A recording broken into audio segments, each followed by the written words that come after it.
you're going to present, go ahead and sit down at that end of the table so you can do.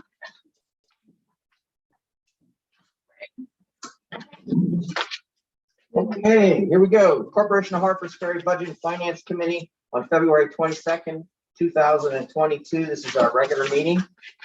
Deb Kelly's in attendance as our financial officer. Storm DiCanzanzo is our town council member on the budget committee, and myself, Christian Petriconis. And right now we do have a quorum.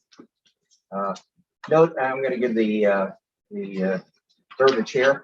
Note, until further notice, the Corporation of Harpers Ferry governing and deliberative bodies will hold its meetings and or hearings virtually via Zoom, which provides for public participation during a public comment period when applicable and when posted on the agenda. Alternatively, the public may watch by YouTube or listen by telephone. These options comply with the West Virginia Open Governmental Meetings Act. This is a approval of the agenda. You guys don't see it, but we have our agenda. Do you have any changes to the order? Well, we're going to change the order of that. I don't know if this is actually an agenda. It's like, Well, it's what we, okay. it's part of the agenda, but the only change we're going to make to that is in the internal presentation. So I could try and come up with Okay. that. So, Yeah, otherwise. okay, I move that we change the agenda regarding internal requests with Chris Craig moving him up in the agenda to first position In the internal. in the internal requests. And that way you can get out there. I move to approve the agenda as amended. Okay, I'll second that. Okay, all those in favor? Right, okay. So the way we're going to do this is the present, I don't know who's just two here. We were hoping more would come. And we'll see as people come in. So it's a 10-minute presentation. You don't need to use all 10 minutes. We'll ask a few, tell us briefly what you have. We'll ask a few follow-up questions. We're not making any decisions today. We're just listening to what you all have to say. So the first person, will just kind of be here. And then when you finish your presentation, you can leave. This is just COVID things. We want to have fewer people in the room as possible. You can still watch on YouTube our proceedings. I'm going to time it. So Sarah's going to go first. We'll call you Chris. I'll go first. She's first on the agenda. Oh, but we have, since it's take care of before. Oh, yeah, we have please have a seat. You can get ready. Okay, so approval of the minutes. We have approval of regular minutes on January 25th, 2022. I move to approve the minutes as submitted. I'll second that. Discussion. All those in favor? Okay. Approval number 2, approval of special meeting minutes of February 9th, 2022. I move to accept the minutes as presented. I second that. All those in favor? There we go. So I'm going to time it just because we have so many presentations to get through. And we do have a meeting behind us. And this is just information gathering. And if we find at the end of the time that you had to present, we still have in-depth questions, we will get back and we will discuss, but we will get back in touch with you later in the week to set up a time to further explore what it is that we need to get through in order to address your requests. Where do you have that presentation? Material. Oh, okay. So these are in alphabetical order. For B. Yes, that's it right there. Got it. Yeah, so just make sure I am covering both for the arts and humanities funding as well as for our budget request for the annual budget request. Okay. All right. This is Sarah Curley from the Baltimore Harpers Ferry Library.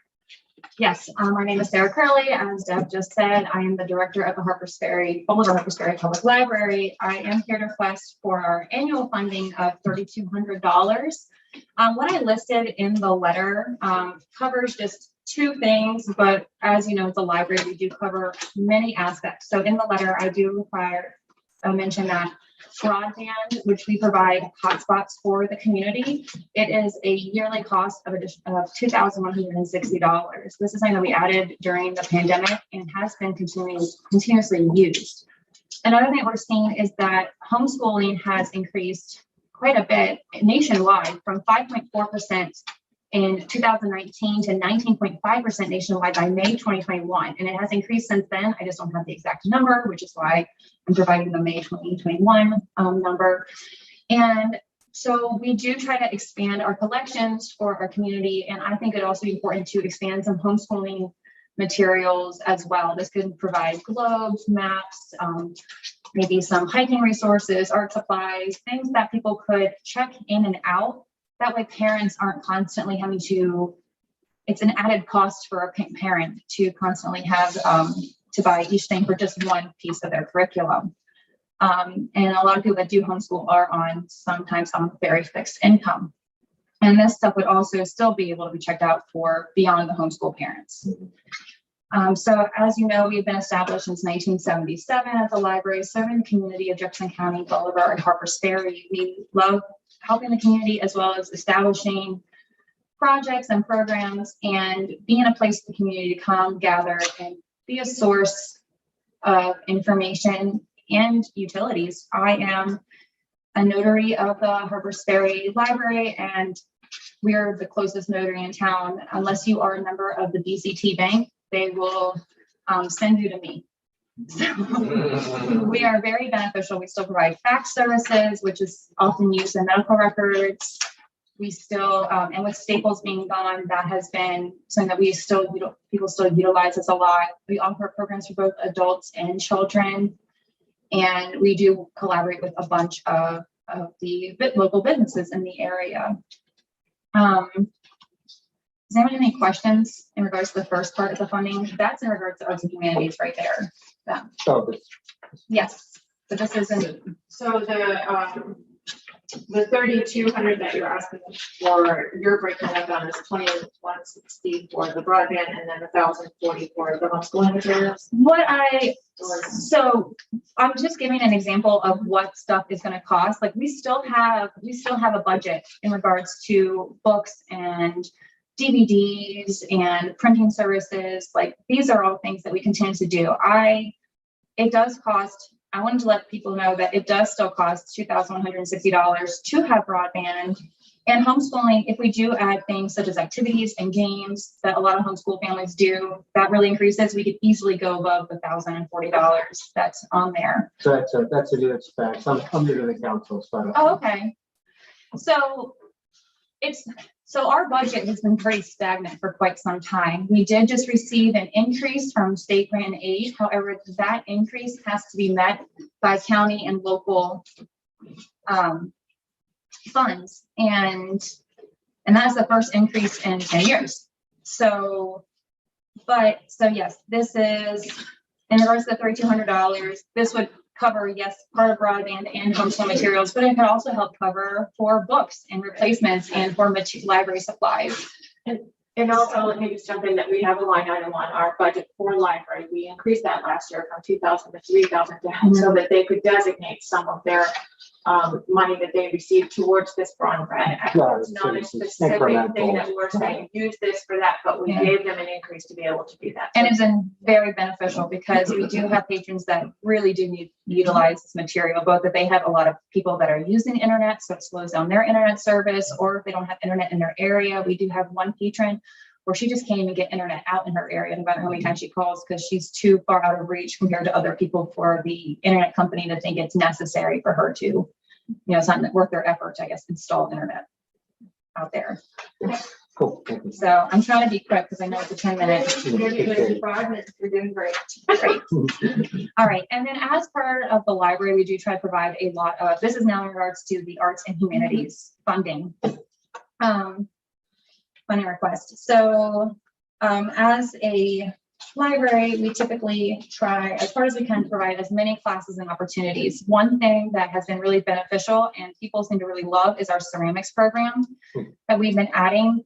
And this one we'd like to do, if possible, quarterly. It works with the Washington Street Studios as well as the local artisan Sherry Fiolic. and she's been working, and to have both programs for children and adults has been well received, and we'd like to continue doing that.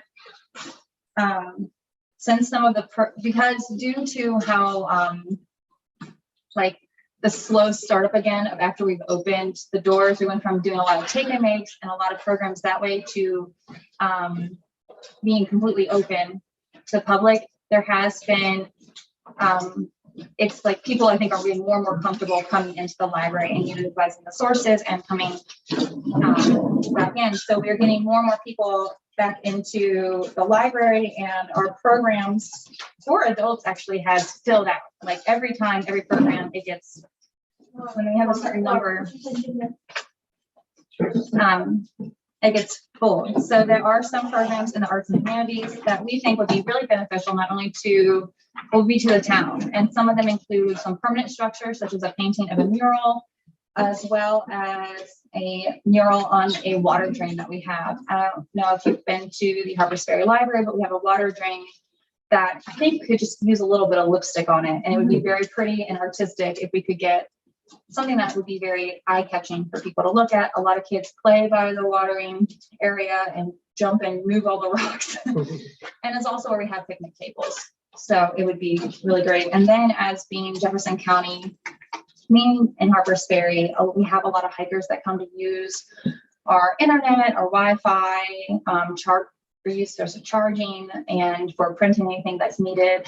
So it would be a good site, and tourists come too, to have a mural outside the library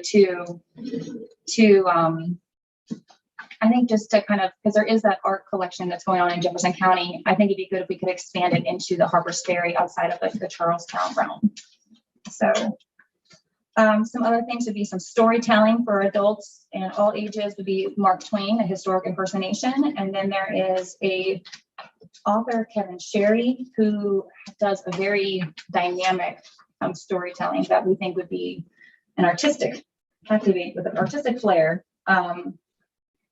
that we think would be really beneficial for people of all ages. So these are just a list, and I don't need to go into each one unless you would like me to. No. You've Okay. done a great job. Yeah, of it's this. a very good sense of everything the library's looking to. Yeah, I mean, we just have great ideas. We just have very limited funds. Yeah. Yeah. Okay. So, thank you. I appreciate the detail that you've given about the programs. It helps us to be able to find the proper place in the budget for them. Mhm. I just want to offer to you as closing out the first presentation and to everyone else that this will be a little bit different than we've done sometimes in the past, but we're considering what you're providing to us today an estimate of what you need for various and sundry things. Our job now will be to evaluate how much out of various resources that we have to be able to dedicate to these things. And after we have the budget approved at the end of April, you'll get information about how much was approved out of what areas of the budget. And so once you then during the fiscal year find that you're ready to, you need that money a couple of months We'll in reach out. advance, you need to reach back out to us, fill out the form again, refine it as it might need to be or not, but you still need to do that. And you may need to provide some documentation regarding if you want us to pay a vendor directly or on to behalf because you paid using an invoice, or you can show proof that you paid that. So we'll be giving you more information about that later. Just trying to let everybody know that things are a little bit different this year than what to expect. Of course. I also want to say thank you guys so much last year for your donation to help install the automatic doors. That has been very beneficial. We have received a lot of, people are very happy in regards to that people can actually now not have difficulty going in and out of the doors, but also just have it automatically open for them. So we expanded the space as well as made it handicap accessible. So they have push buttons, so they now open. Great. Well, Thank thank you for everything the Thank you. library does. For the team. Huh? Thank you for everything the library does for the team. Does anyone have any questions? I forget you. Okay, you're very thorough. Yeah. All right. Thank you. Thank you. All right. Chris.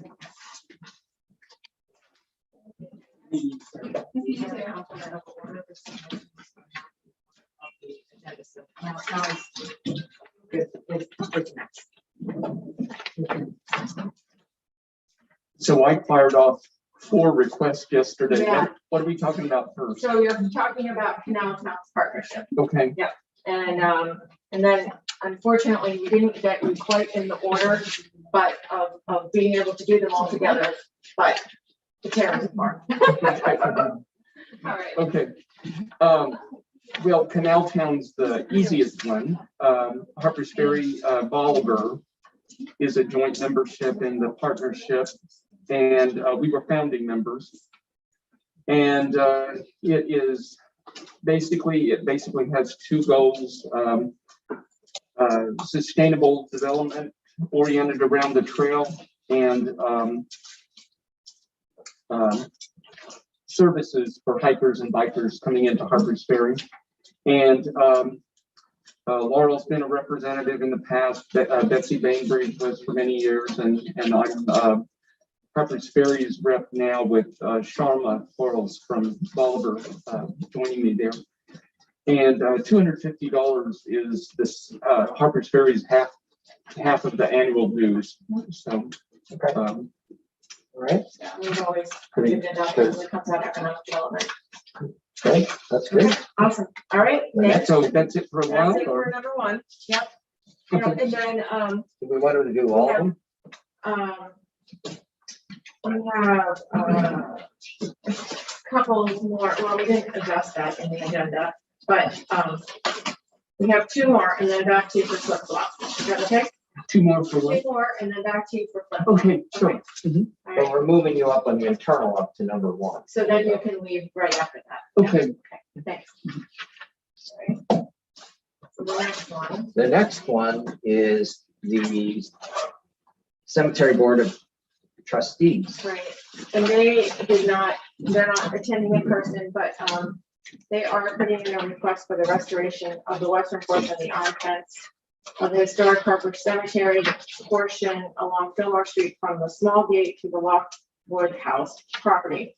The eastern portion has been restored and paid for. The work is being done by JSN Welding of Branson and could be completed at any time. And I think they put in on the back of their sheet. You might see it. It looks like they have an estimate or something. I'm not sure. This just didn't copy very well. They also, this is a $6,000 request under the historic preservation. The date to request funds received funding is 2/28, but that doesn't fall in our fiscal year, so that'll have to be later. But they also did send an email and some information about the monies that they asked for last year. And I will finalize all of that as we look at into the next. I'll put that together with this because I think the two of them need to be considered for our next meeting. I think they wanted to close out that request. It's not completely completed, but they wanted to be done with it, and then they wanted to move on to this. So I will. And they have funding on another thing that we approved. And I think that's what I'm talking Yeah, about. the is boulders, and the boulders, right. I think they said that they're done with that now and that they'd like to then be reimbursed for that, and then they want to move on to this project. I think that was the gist of it. So I will pull both of those pieces together for our next meeting when we compile all this. Okay. So, go ahead. And the next one is the EPTA West Virginia. Elaine, come on up. Yours was the first one in of anybody, so. I like to be proud. So thank you so much. And I just want to say one of my board members, Charlie Hall, came with me tonight. Hi. So yes, and so it's important. And I did email my whole packet, which kind of highlighted everything. I hope you guys were able to see it. So I'm just gonna stick to the funding request, and then I'm gonna ask a huge favor. So one of the things that COVID has taught our agency, when we lost our contract revenue, federal funding comes into us to operate the public transit routes and our non-emergency medical transportation demand response services. But when COVID hit and we lost all our contract revenue, we had no access to those federal funds without the local revenue. Mm-hmm. So that being said, a blessing happened. CARES Act funding came in, which was 100% operations. So we were able to make it through. We never stopped service. We provided, demand response, non-emergency medical transportation, and route service the whole time. We did reduce because we had employees that were not comfortable working, but We maintained the level of service down here the whole time. We cut services for 4 months, but we came back strong and we've been ever since providing that service.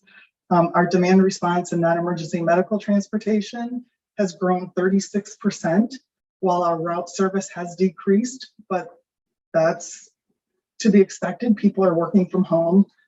They're limiting their trips out. They don't want to be in the store with everybody. And, you know, we've all experienced that. So, but I do see the trend changing and growth coming back on the routes a little bit. But one of the things I know is that I need greater support from my local municipalities. And I know this is probably a lot. I'm asking for $7,500 towards operating expenses, but that $7,500 matches $7,500 federally, and that means it's $15,000 to me. So it puts fuel in the buses, it puts drivers behind the wheel, it puts tires, you know, on the vehicles to keep them safe, all kinds of stuff. So while I know it's a huge ask, it's just one little drop for us. Our budget this year is just under $2.7 million. But that $7,500 means a lot. I know Harpers Ferry has one stop. It's a busy stop. There's a lot of people down here. Same with Boulevard. You know, Boulevard has the one stop up there, but I passed my bus on the way down. Where's the stop? Just so everybody knows. So the Boulevard stop is the outside the bank where the little shelter is. There's a little seat bench there. Yeah. And then the bus stop is down there in Hog Alley. So we turn down Hog Alley, stop, and circle around. Okay. But we're a flag system, so as long as it's safe to stop, we can stop anywhere. We don't have a sign here, do we, for you? There is a bus stop sign. We have new signage. So if you look at this package, we actually got funding for some new bus stop signs. It's in there, the layout's in there. Division of Highways has approved all the locations. Permits are out. So once we get the permits back, we'll be ordering all the signage. So there will be a new sign down here. Okay. So, but it's really important funding to us. And I just ask you to consider it as Berkeley and Jefferson County continue to grow. We are considered a small urban agency. And once we go over the 199,999 residents in my service area, I become a large urban agency, which means my federal funding disappears.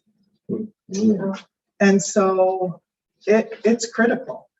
And I need, you know, I've presented at Jefferson County and Berkeley County and asked the big ask of them. So I want this agency to succeed. So, but we need to find a way to fund it. Okay. Okay. So say that's gonna get about once you go over 199,000 in population. Yep. In my service area. Okay, So that's the Berkeley and census. Jefferson. Okay. Okay. And what are you at now? We're just shy of that. So The service area is fairly large. And isn't it also? it's based upon, so through the MPO, which is Matt Mullinex, through the Hagerstown Eastern Panhandle MPO, all transit projects have to be funneled through the MPO and approved on the local TIP, Transportation Improvement Plan, and the STIP. And so that through the MPO, we're considered in an urbanized zone. And so based upon the formula and the population of the census, so once the census, you know, comes out, and if anything changes than what we think, because last I knew it wasn't officially out yet. I mean, we have the guesstimates, right? If we have 3 years to find the funding to keep us going. I guess I was asking, isn't it based on a number per square mile? That you would think urban is. Well, more like we, the way because, people with space. yeah, no, it's based upon the formula, and I don't know the ins and outs, but it's based upon how we're broken down with the MPO. So Morgan County is not included in it because it's not part of our urbanized zone. Berkeley and Jefferson are. Yeah. So what can happen someday is your funding from the federal government ends And then you're totally dependent on. Yeah, counties. it'll drop to like $30,000-$40,000. Yeah, and that's not now, but it sounds like this is some combination of a decrease in revenues as well as some loss of other funding sources, why the ask is larger. Yeah, I think we have, the ask is larger because we should never, our contract revenue should be supplying our local match on those capital replacement funds. When I have to replace a bus, Right. I should be putting money away for my contract revenue doing that. What I shouldn't be doing is using contract revenue, which comes and goes. So kind of like Harpers Ferry, a couple of years ago, well, actually last summer, Harpers Ferry, I've had that contract for 30 years. And when they put it out last year, they put it out as a small business set aside only, and I don't qualify as a small business. So I lost that revenue. So if maybe you are not aware, but the park service owns the bus, but they contracted to us to provide the drivers. So all the drivers at the national park are my drivers. Oh, So that was contract revenue. So when the park shut down, wow. Okay. so now I was not successful in, well, I didn't qualify to bid on it as a small business. My board did let me open a small business to try to go up after that with the park service, but I was not successful because as a new business, I had no past performance. So they did award it to a contractor out of New York. And fortunately, we are subcontracting for them. But once again, I'm a sub. Wow. Wow. Chop that in half. Okay, that's pretty fair. And the Okay. other question I had, it's pretty clear, but it sounds like if the entire operating expenses are 2.75, that the 7.5 is scaled based on, is it based on population? Is it based on service size? For your 7,500. I kind of broke it down. So we have about just over 100 bus stops and this. So I kind of based it on your one stop that is in your corporation. Okay. Okay. And when you say that you lose all federal funding, so you had said earlier that this $7,500 would allow you to get $7,500. So my current grant, I mean, I have my federal grant right now. Okay. So that $7,500 allows me to pay something and then draw down the $7,500. But once you reach this 200,000 in population, Yeah. then will that also be an option or not? That goes- No, that $7,500 is basically $7,500 unless I use it for a capital replacement, then it's 80-20. So that becomes 20% match or something, Okay. which may be my change of ask down the road, Right. but yes. Okay. So All right. I know it's a big ask and I do realize that. So. Well, we appreciate the explanation. It helps us. It is a big ask and it's a big change from the past, but it helps to understand why. All right. So, and I'm going to sidetrack if you will oblige me 3 minutes. I was late because I was on the phone with Charleston and something is happening in Charleston that really upsets me. So last year, the House passed the Paycheck Protection bill.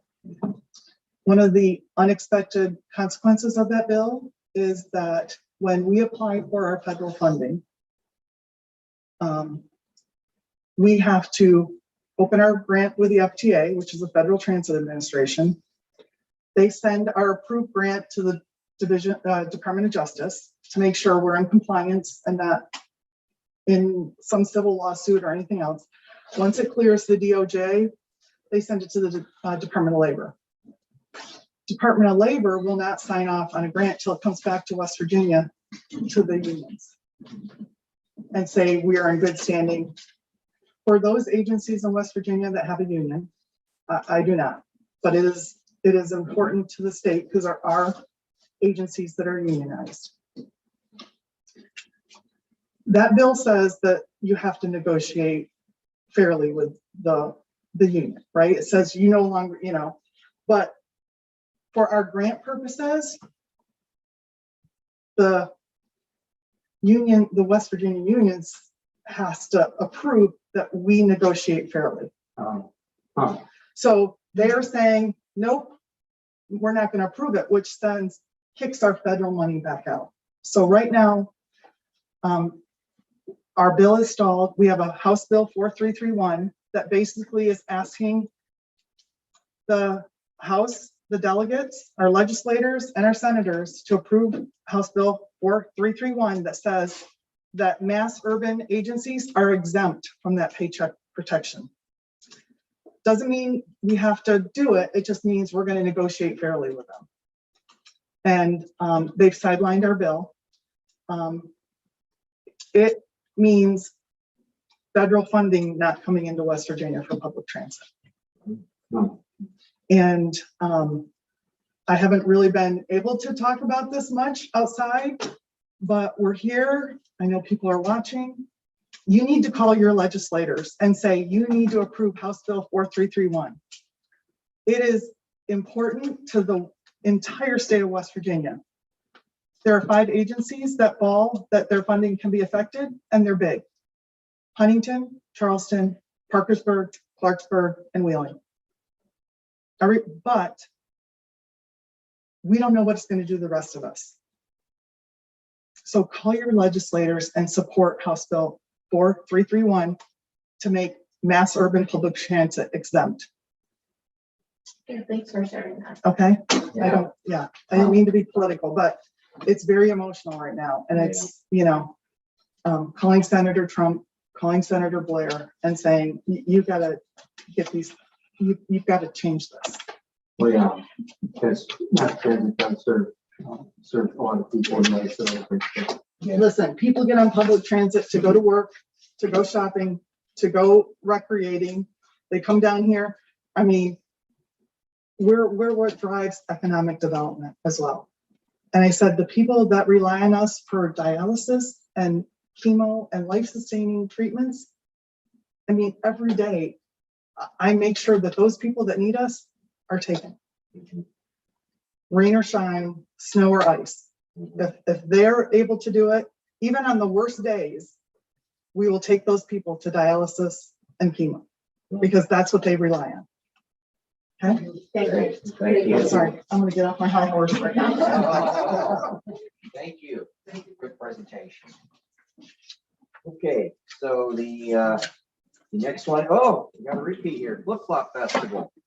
Okay, hang on, let me find that. And I wanted to make sure, I sent that one from Jacob Stets from Yeah. Trail and Townlands last night, and I'm able to speak to both of those. Okay, good. So I don't know whether you want to handle them together or. I have that down a little bit later in this list. Okay, Yeah, and I have your name next to it. I'll hang around. Okay, good. All right. So Flip Flop Festival. I think you two at least know what we've been up with this year. That after the 2-year closure due to the pandemic, we also had lost our volunteer organizer, James Smile, who had just really been devoting an amazing amount of time and effort to the festival. He got hired, he got a new job, and he just wasn't able to give the time in. So we are doing a reduced festival this year. And because of, although you all have not reduced the amount of the allocation, we are not going to request much. The amounts are still kind of in flux, but because of donations from Bolivar, the barn, pretty major help from the barn, and from some leftover money from years past, we're going to be able to pull off a nice little placeholder this year. For next year, 2023, my hope is that we'll have some more volunteer effort, or possibly work out something with Old Time Christmas, or something where we could have some shared time in a professional planning. And so that it would grow at least back to where it was in 2019 and possibly beyond. Well, hopefully beyond that.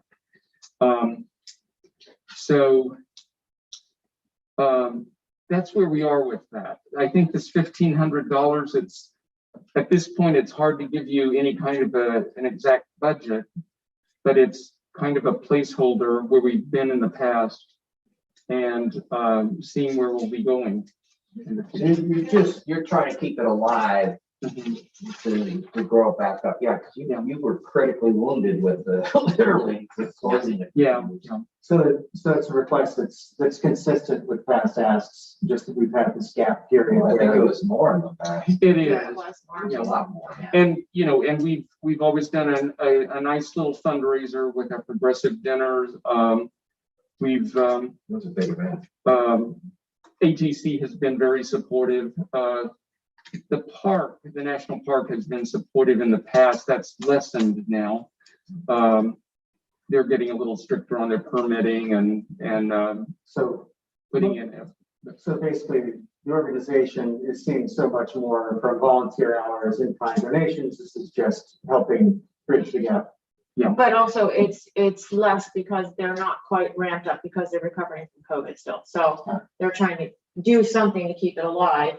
And with hopes that in coming years, it's going to be more, which they'll know I'll probably ask more. And I think this year is going to have some neat stuff going on. I guess Laurel's part of that I plan. guess my point to that is that, like, never mind. It's good. I understand.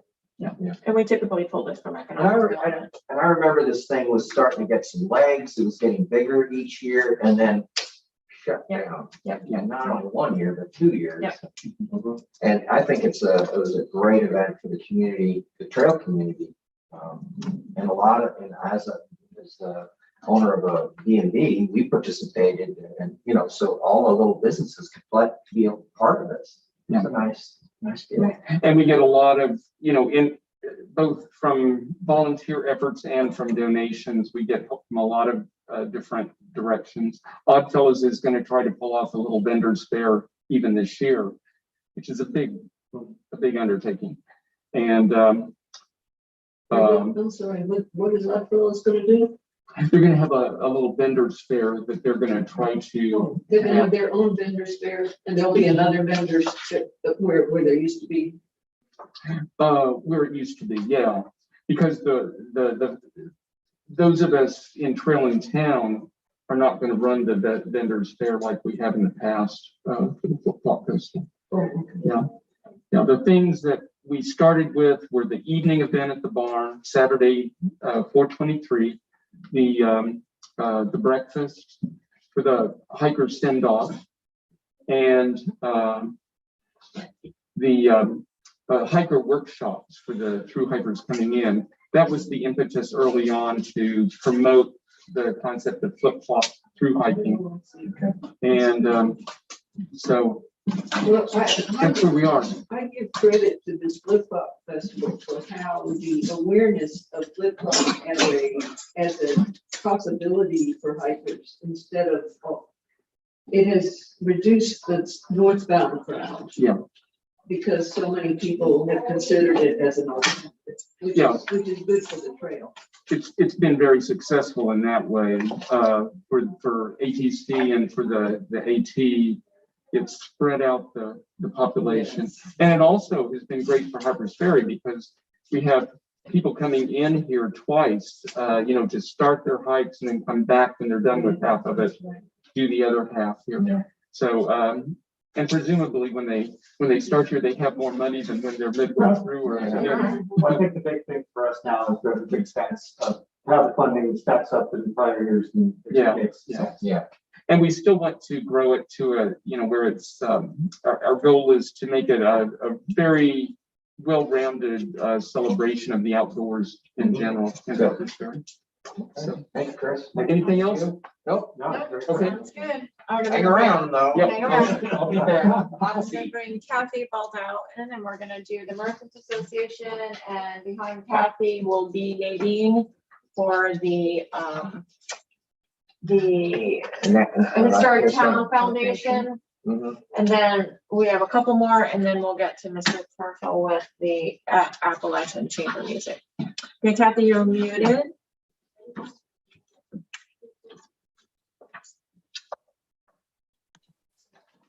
Sorry, when I joined as a panelist, it kicked me out of the other meeting.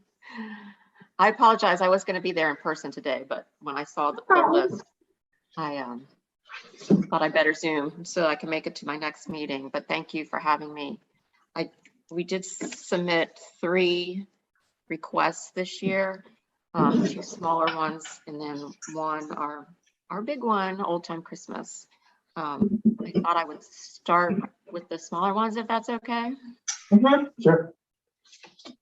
So the first one, I'm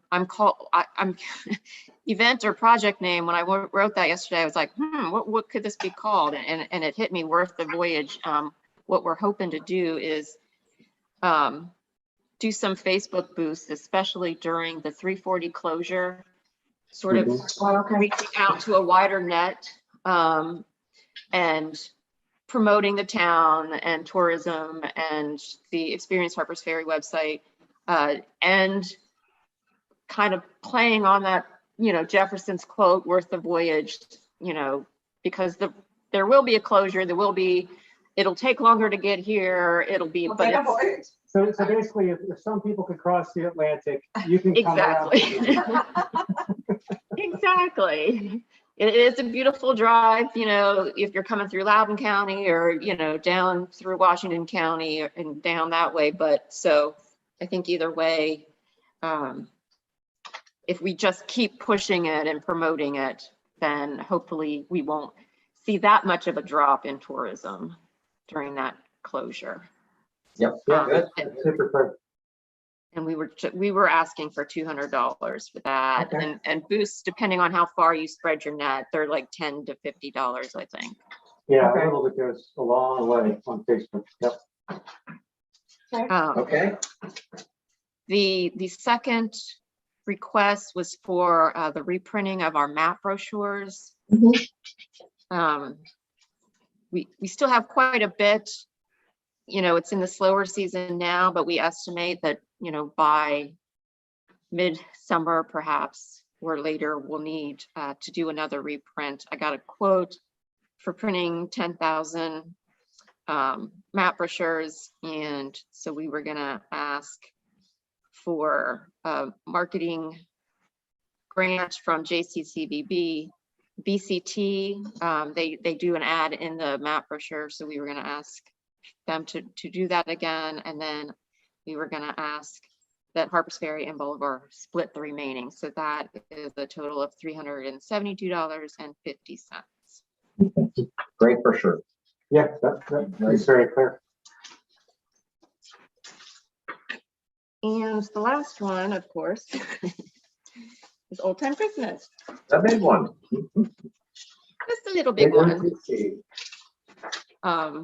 And I included with this one sort of a narrative and also our budget, so you can see everything broken out. Again, it is a budget. It's a little bit higher than last year. The main reason being our horse and wagon rides. The company that had been doing it for years and years and years had lost another horse, and it was just too much for them, so they shut down. And we had to kind of scramble to find another provider, and we got several quotes. A lot of people weren't available, but our planner, Kim, has been getting, now that it's earlier in the year, she's been seeing if people are available again, but the prices are just way higher than what the old company, Country Roads, what we used to pay them. So, and it's not just the one that we used last year. We're getting similar pricing from various providers. But I think it is one of the most popular things that people, are asking about and come to see. So it is expensive, but I think it's worth it. Other than that, the budget is pretty similar to last year. The beautification is high, and then that is for the contractor to put up and take down the lights. We know that requires the lift, and it's kind of tricky with all of the power lines down there on a steep hill, and it's tough. they do a great job. I remember there was a possibility of installing lights that would be more perennial. Did that not work out? Well, the ones that we did install, they're a lot smaller. They could be in essence left up year round. It just would come down to permission from all the building owners. Gotcha. Okay, so it sounds like the request is to basically to do the same successful programming as last year. Some of the expenses have gone up, in particular the horse and buggy. Correct. And last year was the 50th anniversary, is that right? Or the 40th or? 50th. Last year was the 50th. I see. Because Or the we were gonna 50th. be like, It was like the 50th anniversary, but the 51st annual, it was a little bit confusing. So we just did 2 years of celebrating the 50th. And the good news is the timing of this event should be after the closure is over with on 340, because they're starting, I've heard, September 1st. I did hear a rumor that they're starting after Labor Day, and we should be getting an update on that tonight at our merchants meeting. Okay. But if that's the case, then this event should be clear. The road will be open at this point. And was the budget for this past year's raise for the 50th anniversary, or was it consistent with prior years before that as well? This is pretty consistent with the 50th anniversary and prior years, actually. Yeah, Aside this is our biggest event. by far it is. Yeah, It's yeah, up this is our more biggest promotion. than- It's a Yeah, lot more than what we had last year, and the year before was a good bit. I don't think it was as much as we had last year, so we'll just have to take a look at that and see what we can do. it's a little bit higher than last year. Again, that is primarily due to the horse and wagons. And one thing that we're doing again is requesting to split the cost of the planner between Ferry and Boulevard and the merchants. That was a tremendous help last year. I remember the trolley service last year. So believe it or not, I don't know if she's still there, but we finally found a real old time trolley with the EPTA. Oh, okay. So this is so what, did we do that last year? I don't remember that. I don't think We had so. a shuttle service. We couldn't find an actual trolley, but we did have a shuttle service, and Boulevard did fund that for us. Okay. But we did find through EPTA an actual trolley, and that I spoke with Mayor Detmer about that, and I think she's already got them booked, and they are going to cover the cost of that. Okay. Hey, Okay. okay. Any more questions? No. Thank you. Very thorough. Thank you. Thank you. Kathy. All right. Bye. Bye. Okay, Let me get her. next is, should be on Zoom, is Nadine Yep. Snowden and Harpers Ferry Bolivar Historic Town Foundation.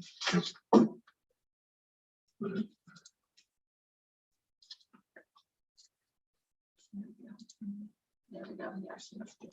All right, Nadine, very good. Oh, looks like you unmuted yourself. Awesome. Now ready for you. Uh-oh. Am I still there? You're here. Okay, hi. Hey, Nadine. I'm Nadine Snowden, and I'm here to represent the Harpers Ferry Bolivar Historic Town Foundation. And as many of you know, we're working on restoration of the First Zion Baptist Church as a historic as a historic and cultural landmark.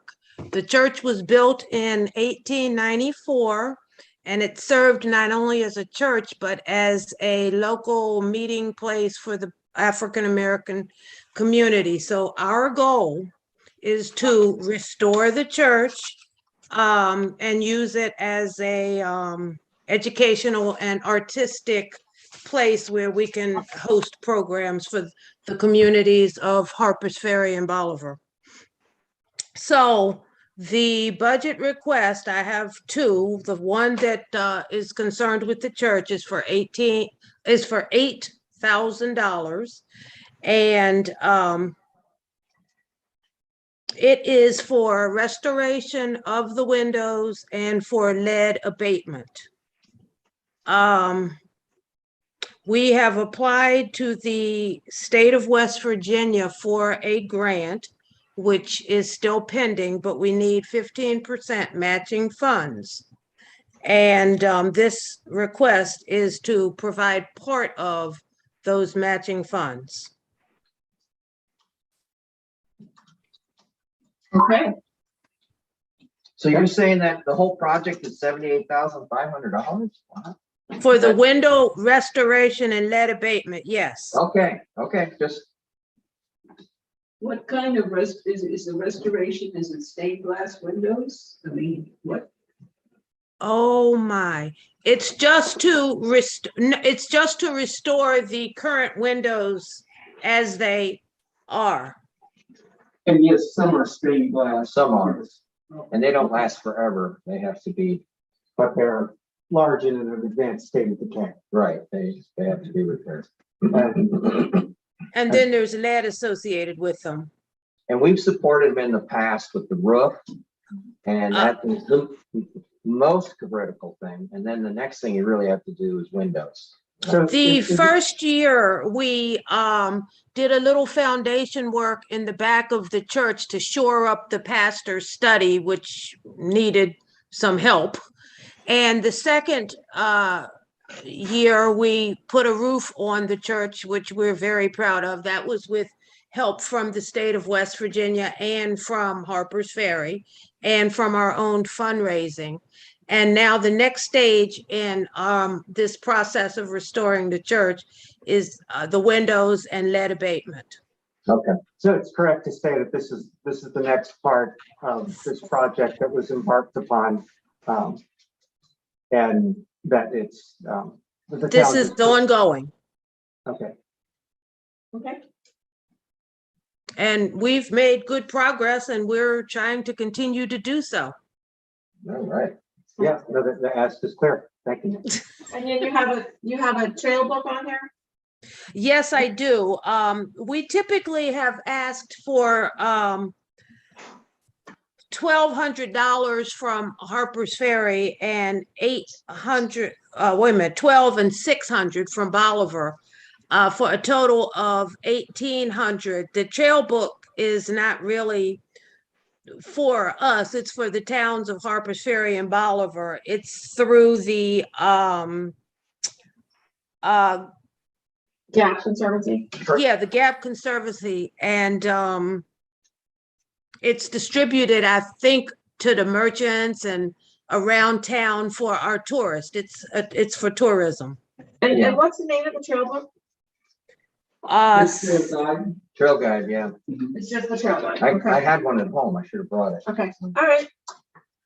Okay, I so have a that's- question, Nadine. Hi, Nadine. Hi, Laurel. I think in the past, for the trail book, that ad, that the people, I don't know if the foundation was actually the ones asking for who it was, but funds were gotten from the JCCVB to help with that trail book. And I don't see that you're asking them for any funds, and I'm just wondering why did that Okay. change? I will tell you what I know, Laurel. I know that we asked not last year, because I'm not sure it was published last year, but the year before last. And I've been treasurer since 2019. And I know that it was asked in this same manner the year, at least the year before I was treasurer in 18. Okay, so it is So- consistent. Yes. Yes. We have paid them between $1,000 and $1,200 out of economic development. The last ask was 1,200 also, I believe, Yes, it was. Okay, with 600 again from Bolivar for a total of 1,800. It's for a two-page spread, and there will be 11,000 copies that will be distributed. Chris Craig wants to chime in there, maybe. Oh, please, by all means. I just wanted to address Laurel's question that there have actually been about, I think, 3 entities, including merchants as well, in early days that have paid for the trail guide. And I believe last year the CBD did it. We want to be sure that it happens again. The foundation wants to be sure that it happens again. And there will likely have to be some talk with Annette Gavin about that, who either shared or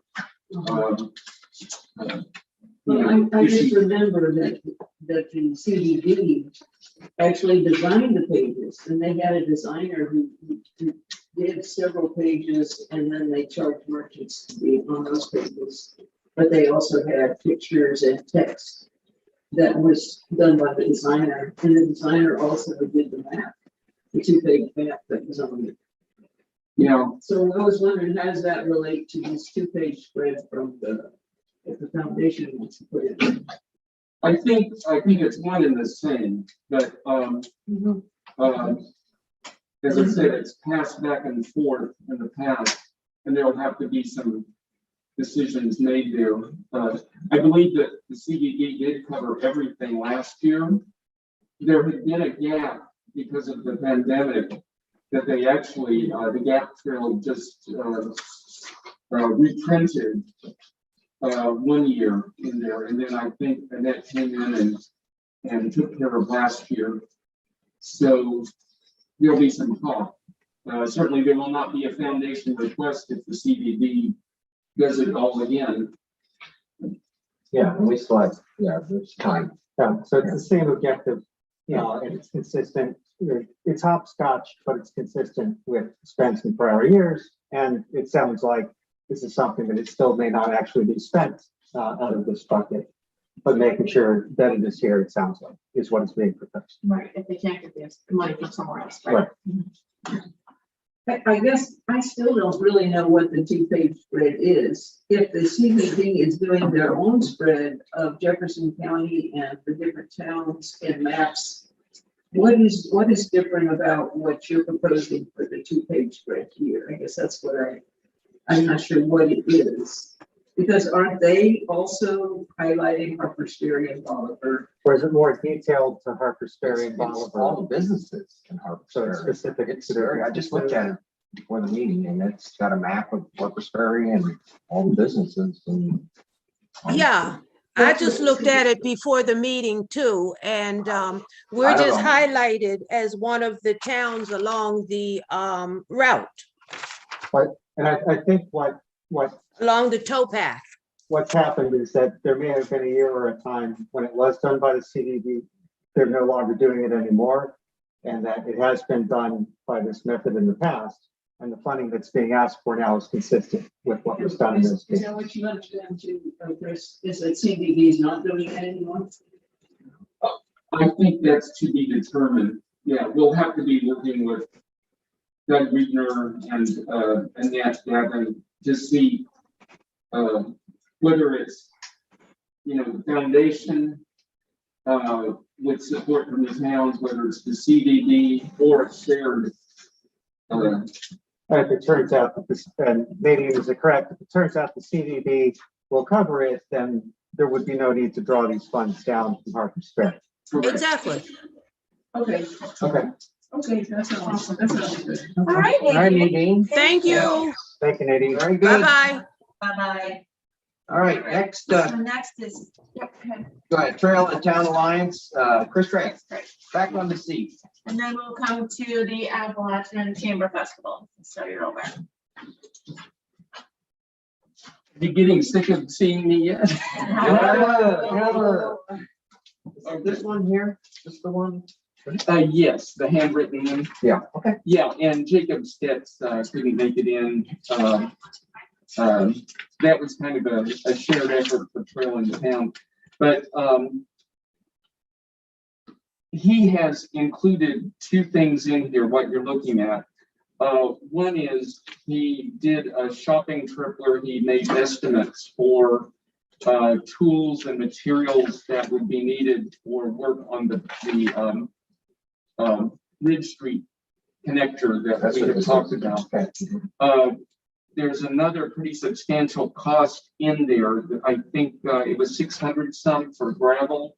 You see there? 630, Yeah. 638, yeah. I want to stress there that that is for something that DNR is placing on Trail in Town for the project going on within Harpers Ferry, but over on the other side, on Old Furnace Road.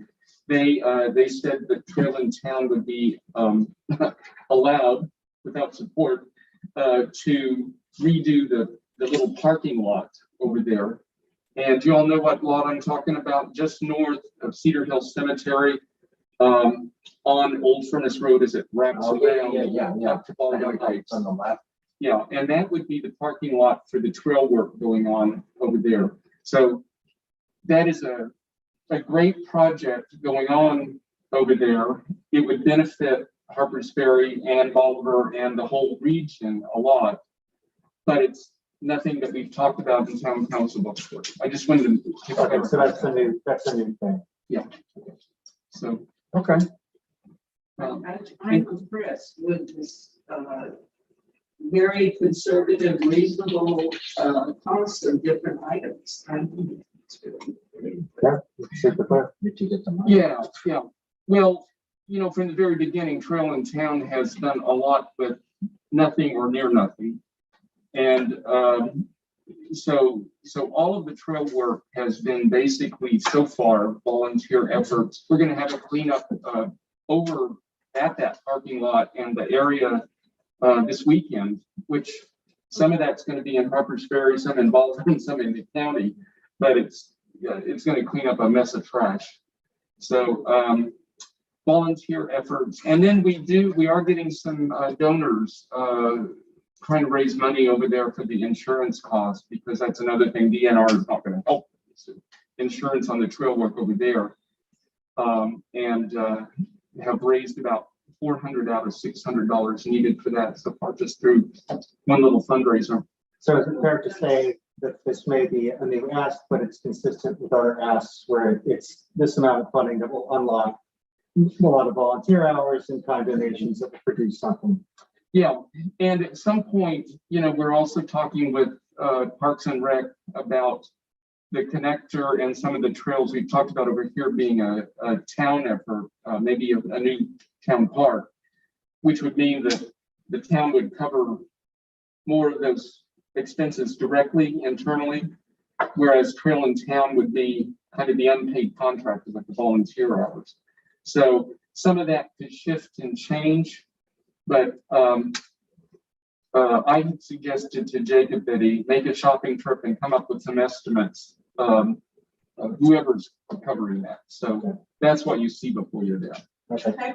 Yeah, Anything else? it's very clear. Okay, and I'm going to talk to you again later. Shortly, about very the- shortly. Yep. Okay, so next is the Women's Club. Women's Club. Carolyn? We were sure you were gonna have someone. Well, I think Barb was thinking she could come, but we thought the meeting was at 2. So when she realized that it wasn't, she had another commitment. That's okay. Thank you. I knew that she couldn't make it. Well, we don't have a familiar ask, it's a new ask. The Women's Club, as far as I know, has never come before the council and asked for money. I could be wrong about that because I'm new in town, but I don't think you probably see us very often. So the Women's Club has a rather imminent problem with the trees that are surrounding the building. And we have provided you with photographs that show how the trees are overarching the structure. And we've had Peter, the historic architect, take a look at it, and he's concerned about, you know, viability of the building. So it's an immediate concern. And even though we have a variety of fundraisers that we engage in and we are seeking grants, that's a process, and our fundraisers are not really particularly lucrative. Also, the funds are almost always turned back to the town.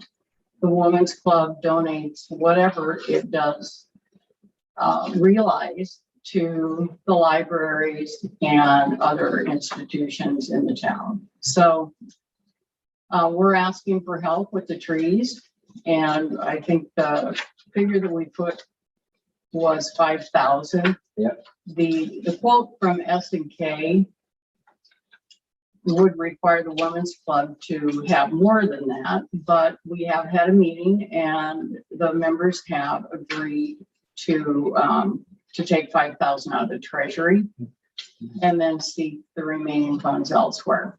There's also a neighbor, you know, an adjacent property to the club, and that has some of the offending trees. And we've communicated with the owner of that property, and they are willing to assist in the cost. Now, they have not made a commitment as to how much or the percentage, but they're recognizing that there's an issue. I think then we could do it for 10, given that the club itself has 5 to put in, the neighbor would assist, and then if we could get additional funds from the town, I think that we could take care of the tree problem. The Women's Club has issues with deferred maintenance throughout. The roof needs work, the electrical system needs work, there are cosmetic repairs that are required. And so this would be an immediate request. And then we would be seeking grants and other funding to address things that aren't quite as urgent. We've looked into the DAR, we've submitted that. We've also looked into the Walmart Community Fund, and they give $5,000 to various community institutions. So I'm personally working on that, and then Barb is working on the Two Rivers grant.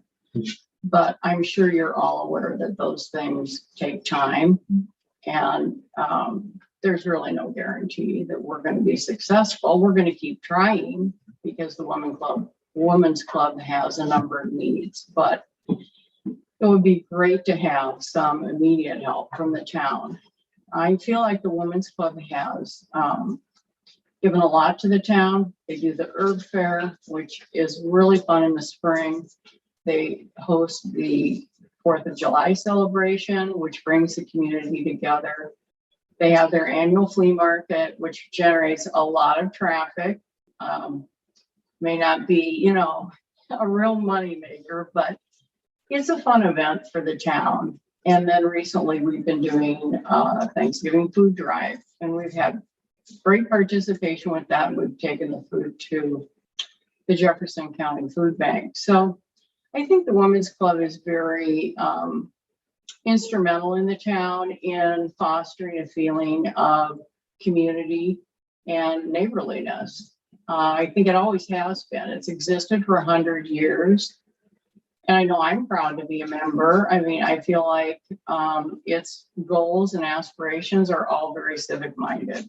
Yeah, it's a great organization, no question. And it sounds, I was just gonna ask, that neighbor who offered to help pay for the trees, which are actually on their property, what percentage has he promised, or in what way? Yeah, in no specific way. They would agree that we could remove.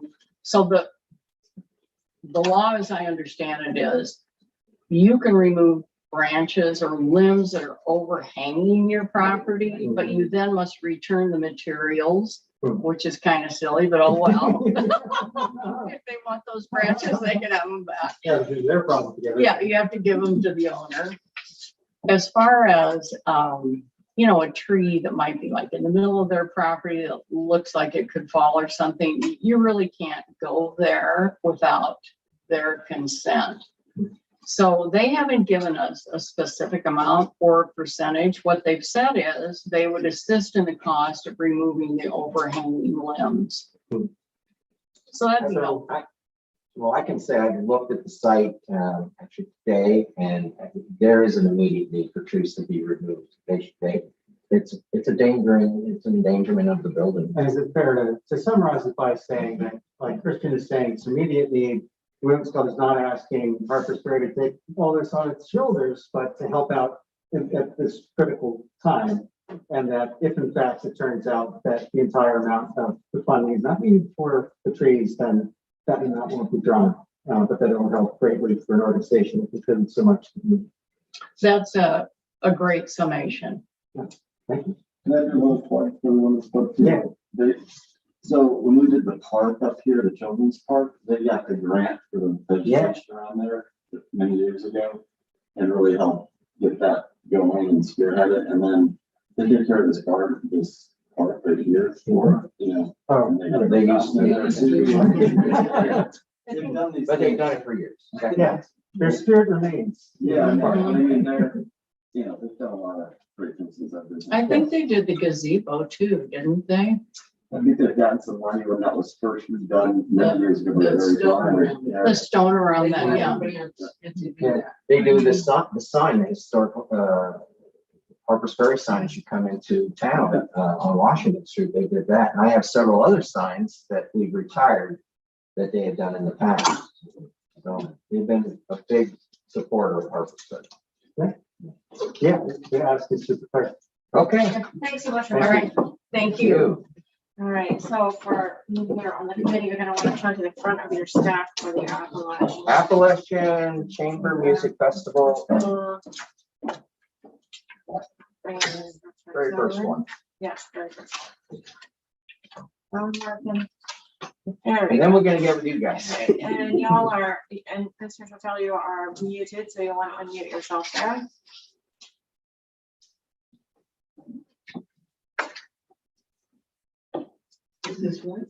This is the Appalachian Chamber Music Festival. It's the first one in your book, All right. binder, should be. Yeah, right. Yeah, there it is. Okay. All right, we are ready for you. Well, thank you very much for the opportunity. The president and artistic director, Katie, wanted to join, but unfortunately, she's in a recording session in London.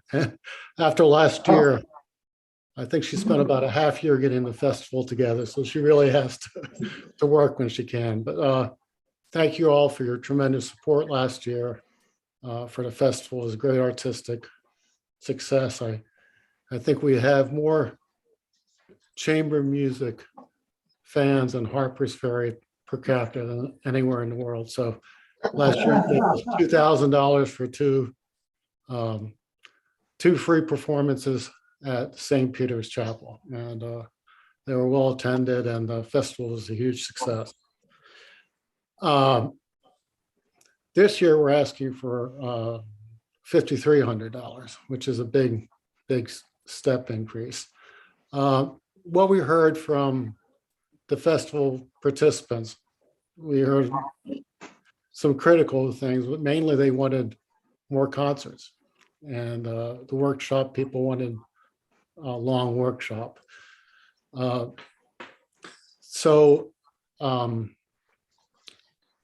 This year we have two venues already identified in Harpers Ferry, and we're going to have concerts there, and that will be St. Peter's and the Camp Hill Methodist Church.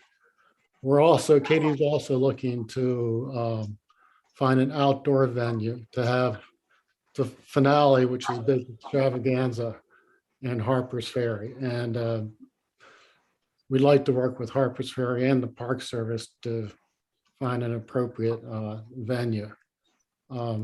The finale concert last year was about a 3-hour concert. It had lectures by Dr. Brumel on John Brown's. It had a bluegrass guest performer, and then it had the classical musicians for 2 hours.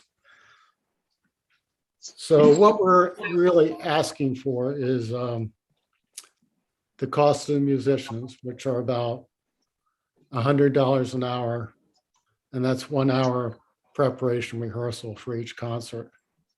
A sound system cost if we are able to get an outdoor concert site located, and a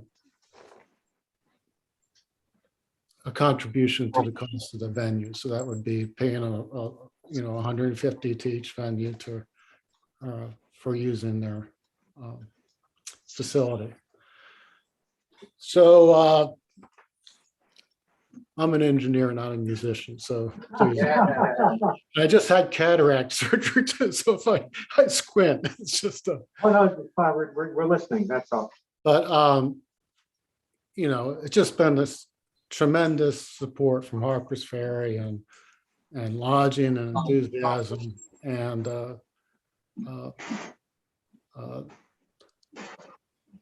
I'll give you a little sort of budget overview. It might help you understand where we're at. I think last year, as of December, before the Winter Festival that we had to postpone, we had raised from all revenues about $24,000. We spent $22,000 in expenses. The 40% was covered by ticket sales, probably 30% was covered by local donors and support, and about 30% was from non-local donors and support. So I think actually the 40% figure on ticket sales is a very high figure for classical music to get that much from ticket sales. And we expect we may even get more this year. We've expanded the festival from basically 1 week to 2 weeks. We have some partnerships with Shepherd University on some educational programs that are going to be part of that. We're going to have some more guest artists besides the 8 festival artists, and who already have a piece commissioned by an Irish composer. So it'd be another world premiere. So I guess why we're asking for, we're going to be in Harpers Ferry and give the concerts no matter what, because it's just a very supportive and important part of the festival. But one of the founding visions of the festival is that tickets be affordable, it be open to everyone, and that we try to get the most diverse and broad audience and kind of meet them. So this is really, the funding is to make the concerts in Harpers Ferry free, so we don't have to charge for tickets. And that's just making it accessible to the most number of people. So you're saying that for the next season, there would not be a ticket charge, so there would be funding from other sources, donors and the like, but this would help make it a free event, is that correct? Yes, we're looking to have free events, and we think Harpers Ferry is the perfect place for free events. Now, if we don't get the charge for our other concerts, if we get the funding for Harpers Ferry, all the concerts in Harpers Ferry will be free. If we don't, we'll have to, charge appropriate ticket price. And that will be the same process with other venues too. I think that the tickets, there's a lot of people who really enjoyed the free concerts, and there was a lot of classical music fans, but there were quite a number of people whose that was their first experience. So, okay. Yeah, so just trying to get a sense of how this ask is different. Like the obvious big thing is it's more concerts, building on the success of the prior year. And the second one is that it's changing from a model where it's a hybrid of town funding and ticket funding to one that it's funded entirely by the town. Is that correct? Last year we paid for it all. The tickets were free last year. This last time we did it. Oh, I see. Okay, Yeah, so And it's it not was, but changed. it was not as many concerts. Right. And so there was only like 2, yeah. So they still are continuing to give a free concert. Is this what I understand? Yes. Yeah. Let me give you an example of something that's of interest. So Katie has already applied for grants in Durham University in England. And this is one of the things they are interested. So she introduced them to the artistic vision and the chamber of music. So she may have some funding from Durham University to help put on this festival, because there's such a feeling that there's something unique about the festival and also about the location and the history. So, I mean, it'll be, this year we're basically doubling the effort and the time. Okay. And So there are a lot of hours that are going into this that go beyond the funds that you discussed that may not be reflected in the cost of the event. Is that a fair statement? oh yeah, I guess, last year with Katie alone, there was at least a half year. It's probably been a year of donated services. The treasurer lives in London and is a graduate of the London School of Economics, who's donating her time. We've added some local board members in the community this time because we wanted to have a better feel. So the board has expanded from 3 to 9. So all this is volunteer hours and services that are going to make the festival a success. Okay. Is there any consideration given to charging even a nominal fee for the performances? Well, we're asking for, that may be up to, it's basically for $5,300. We're looking for $100, $5,300 for 3 free concerts. I'm asking, is there any consideration being given to requesting from the concert goers a nominal ticket price? I'm sorry, we should increase the nominal ticket price. Oh, yeah, the question is, could there be a nominal ticket price? And I'll throw in the mix as well.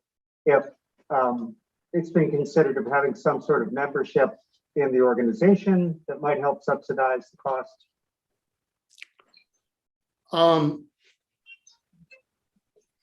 Yeah, we could I mean, it's not. I'm perplexed, yes. It sounds to me like you're doing a concert series at Shepherd, is that right? Pardon, yes. And those, you're charging for that. That's correct. People pay. So I'm just a little, to help me understand why it's so important that this concert series be free to the people who attend and not at least to ask them to pay a small amount. Even when people pay the full amount, it doesn't pay for the cost of the series. Okay, fair enough. It's generally, I think in classical music, it's usually about 30% of your revenues come from. Okay. And so the long-term goal is to get sponsorship and support that. And so we're already over that 30%. Long-term goal is to get sponsorship and support that will make up. Oh, yeah, no, we So understand. even if we charge $20 tickets, we're not making money. I Oh, mean, yes.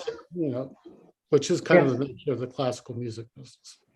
For a question we can ask is, a question I will ask is, do you believe that if a nominal ticket price, even if it is only covering a portion of the cost, do you believe that the concert series would still be able to succeed if tickets were being charged of some amount in Harpers Ferry? Or is it critical that they be completely free? I think for the outdoor concerts, it would be best that they be free because then they're easily accessible and you don't have issues with crowd control. So the two other concerts at St. Peter's, which you can't allow they're already free because the church doesn't want to charge for tickets. However, we make up with, tickets to an after festival reception to try to make up some money. So that's Okay. not, So so part that of it would is, help us avoid the need to try the logistics of setting this after a festival event, try to raise money to pay for the Okay, and concerts. so one other question I have, and because we're kind of getting down to, we've gone over our time, but is there a location identified for the outdoor performance? I think where we would like to have it is on Camp Hill by Lockwood House. Now, whether we're able to talk to the Park Service and have that, or another location that would be recommended as appropriate by, someone more familiar. But to me, that's a beautiful location. It's a big open space. There's park, okay. Yeah, for sure, it is. Yep. All right, Thank yeah, you. I think I think we have a pretty good sense. Thank you, Okay, Paul, thank for you. the Thanks very much for presentation. coming. All right, Bye-bye. thank you. Right. Okay, So we'll so go to Chris Craig. Chris Craig, we'll try to move us along. Chris, you're gonna talk about the planning commission. Yeah. And this one might have come through as a surprise. So for you all here, you're gonna have to go to the back half after this guy, this guy. This is the police, and then the plan. Oh, yep, that's not true. You might have to wiggle around in here a little bit. Apologies, here we go. Right. So this one probably came through as a bit of a surprise, but things have happened very fast, and I just got information. I think an amount came through on Friday. So let me catch you up on what this is about. First off, Planning Commission, the $150 part of that is just kind of a miscellaneous office expenses. I think I'd like to get some notebooks together for the members and some compiling. So that's what that's about. Now, as you know, the comprehensive plan is going to be worked on over the next year and a half, basically. And the mayor had suggested that we do look for professional help in that, which I agree with. I think that's going to be, that would be a great help.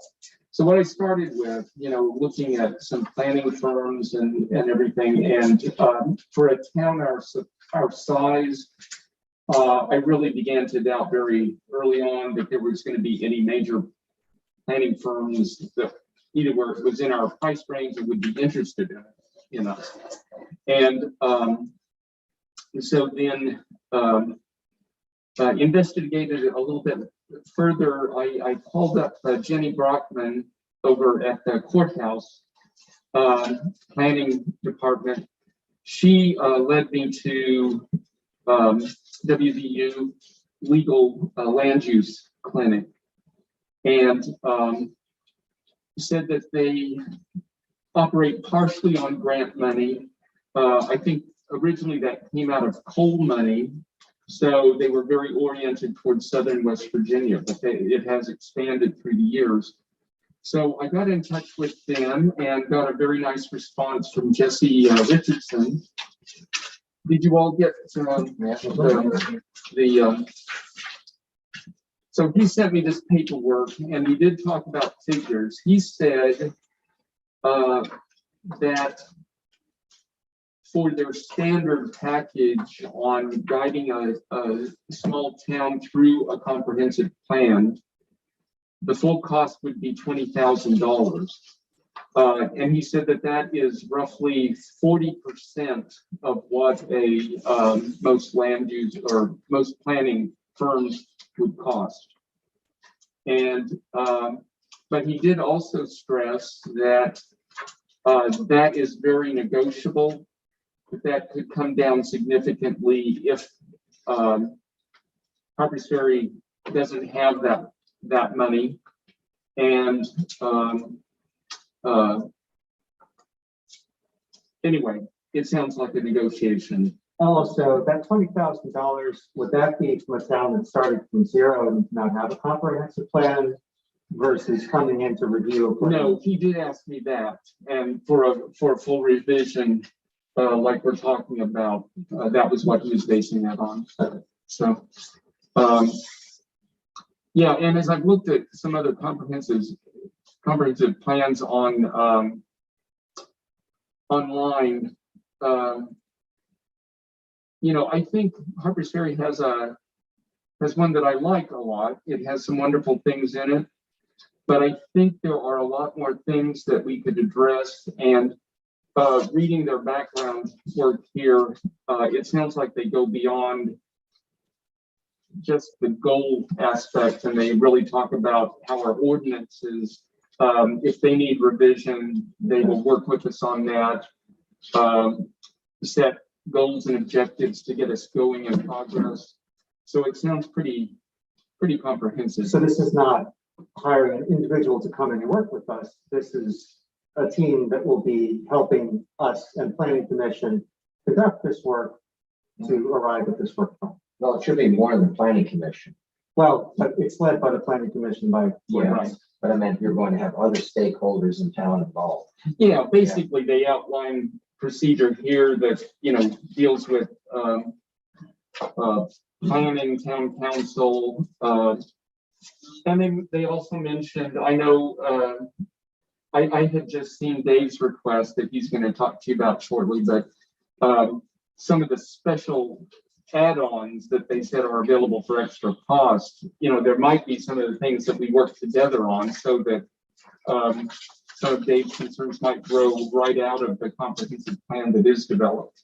Okay. So some possible cooperation there. And I did see the list of towns they cited. So, you know, as you said, they focus mostly in the Southwest. Did you get a sense, or did you discuss their familiarity with? He said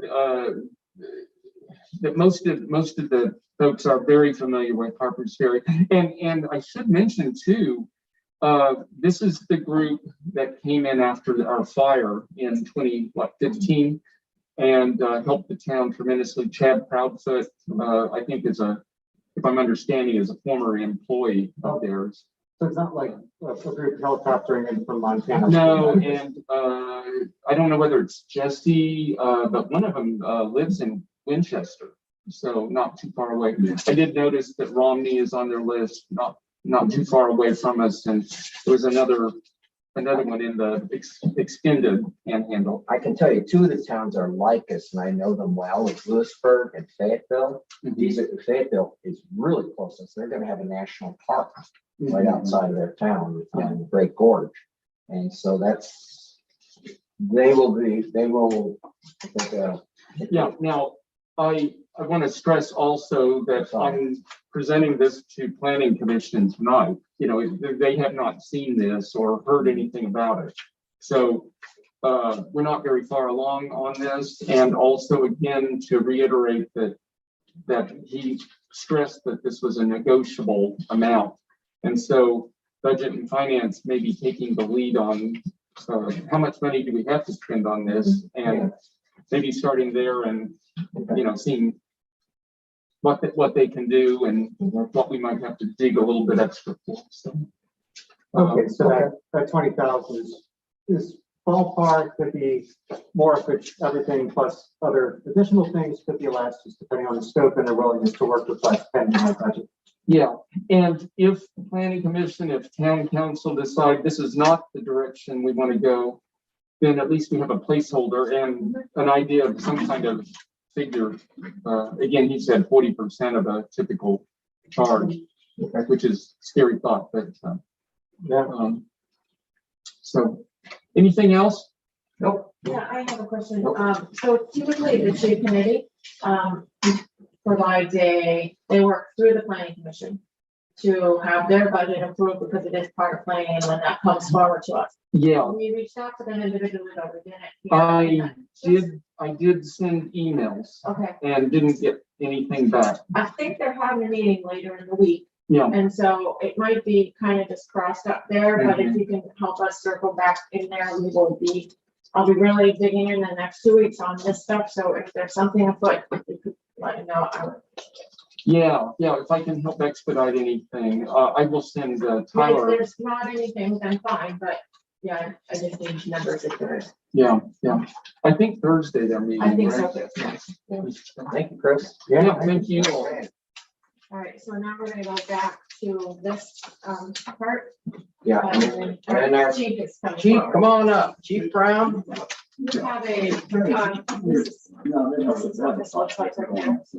For the chief. Yeah, we got you. You have the confidential numbers behind, which is gonna read from his, or deliver his information. That second paragraph is redacted because it has personnel details in it, which we will. And wait, we're not gonna get into any real details because of the salary, it's We will do executive session on our next meeting in depth, and we'll ask you to come back to that and call us. And once you've delivered this, then I'm gonna start diving into numbers. I'll probably be coming back to you in the next week or so. Yeah, understood. Thanks, Chris.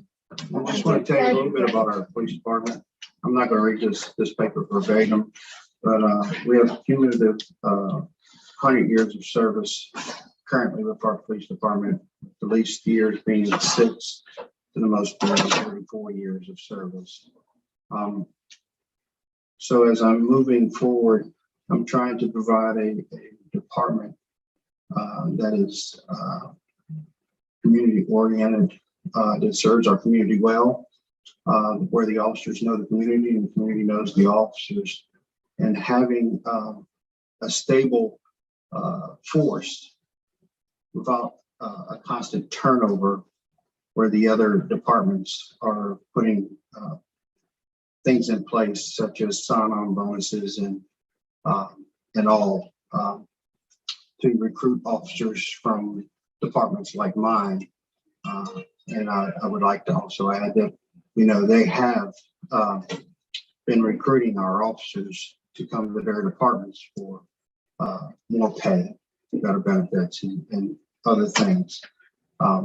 So I just want us to be more competitive, to be able to sustain the staff that we have in place to serve our community. And that's looking at the increased coverage, which has already started, has begun with the hilltop, with the construction, and trying to provide a better service where we can close up our gap in coverage that we currently have. So I'm asking for that to help benefit the town and the coverage with the increase of tourism due to the COVID issues. That this is more populated area that people are wanting to visit and come to right now, which is great. I'm not complaining about it, but it's nice, and we can see that increase from our parking revenues and other things and activities that are going on within our town. I think last year, and it looks like from here on, because it looks like things are going well as I'm speaking with everything going forward, it's steadily going up with the tourism and everything. So I want to provide a better coverage and close out a gap that I do have in a service. I don't want to speak about it, but I do have a gap that I would like to have covered up and to provide a better service. So I'm asking for additional 2 officers, one now and one in the next in 23. So I'm looking at the growth. I'm looking at the hilltop once again with the construction, the materials and everything that we're supposed to provide a secure and safety environment for them. I'm also looking at some other costs that I'm unknown to. They change, which would be the CAD licensing that we have to pay every year. And our body cameras are coming up. And I'm sorry I don't have those because I don't know what they'll be. They fluctuate and change with the service. I'm also asking for 6 county portables. Our portables that we currently have are 20 years old. We're starting to be harder to get repairs and doing what they need to do for the officers that are patrolling. And I put in for another cruiser to hopefully provide towards that additional officer once I'm able to hire him on. And I think I came a little low under that estimate by about $3,000 for the additional vehicle.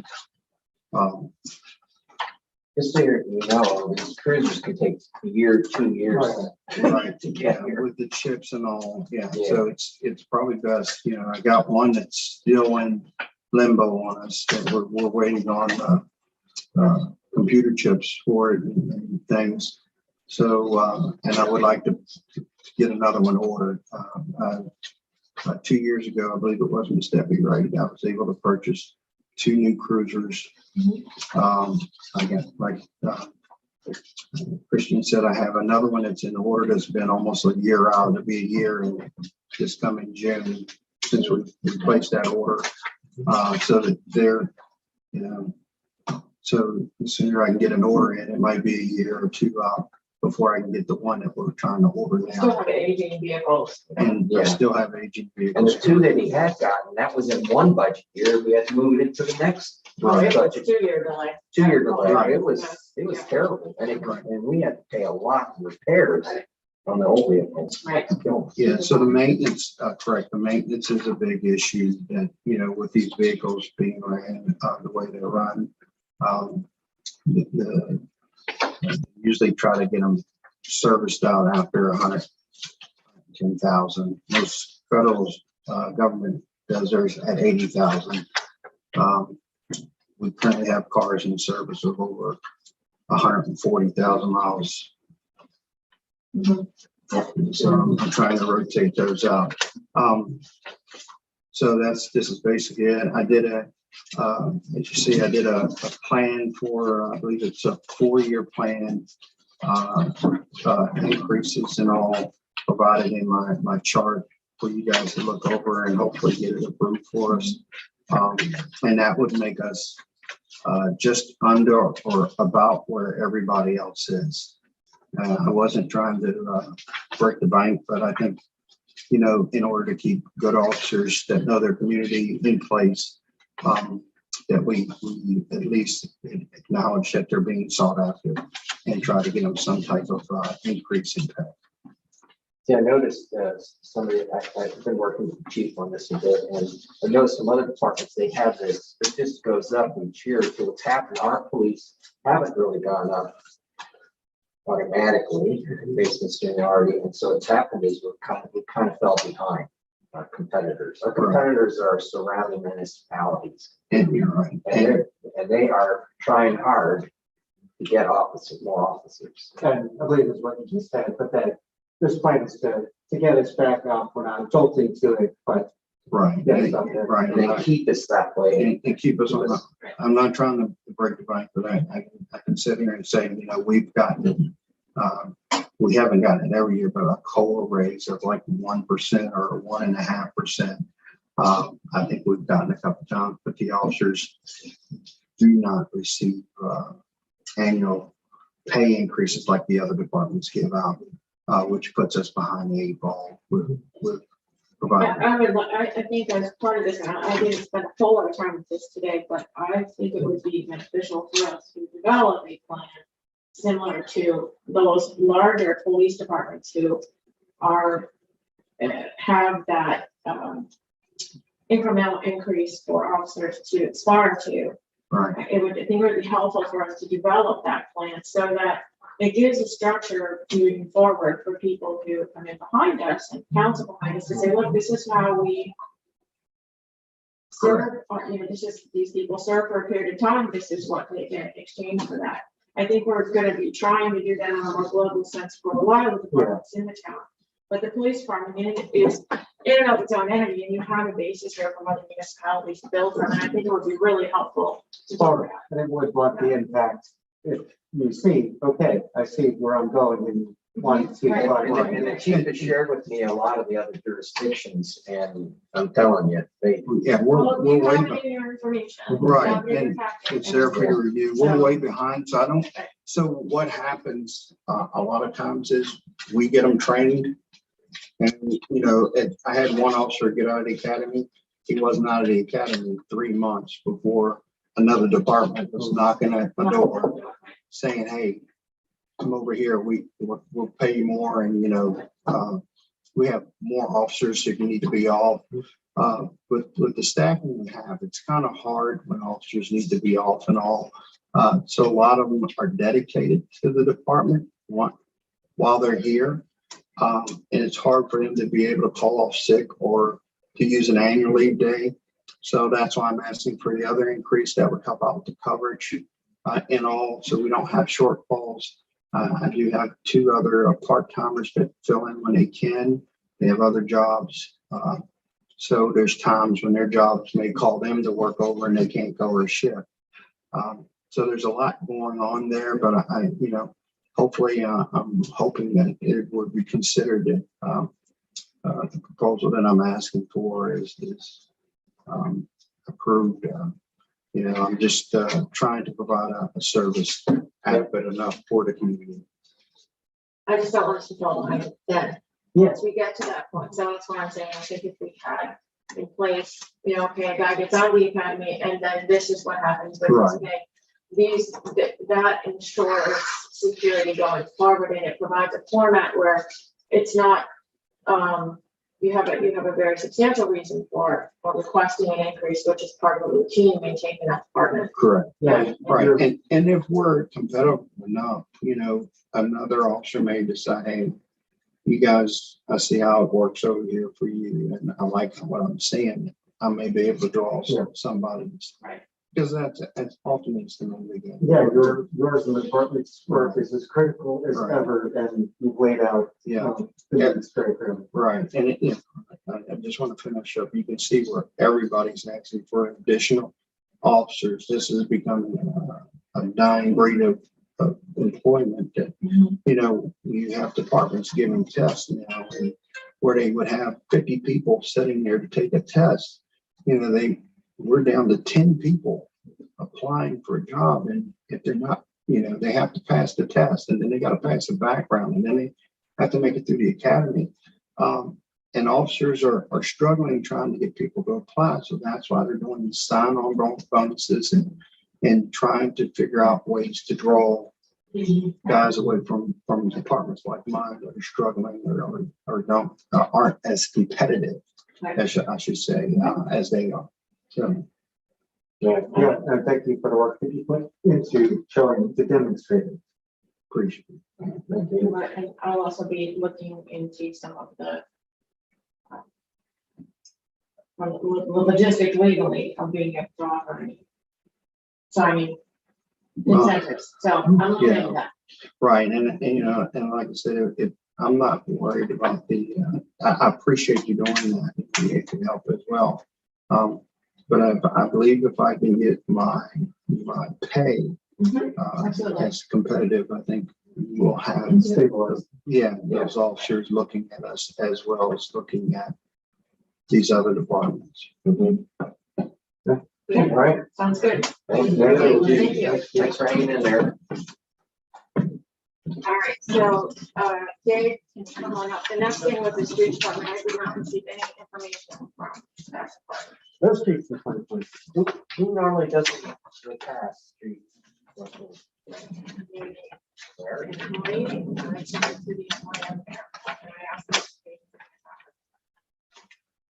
Okay. All right. Hey. How you doing? All right, how are you? Good. This one, okay, everybody's on the same. You guys Sorry. okay? Yep, go ahead. So I can go 2 ways. I can talk about the need, or I can talk about how I first, and then talk about how I see the project going, or talk about how project I'm trying to do and then describe the need. What do you want? I would say context project. Okay, so BZA is at the tail end of sort of our project permit process. So we see the end result of kind of the infrastructure we have from applications to, us and making our decisions. So I've been on BZA for a while, and we've made what I'll call avoidable mistakes, which I think this project addresses. So like, let me give you some examples.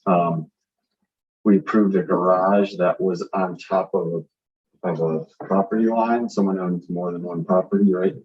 More than one lot. So we didn't approve it the first time.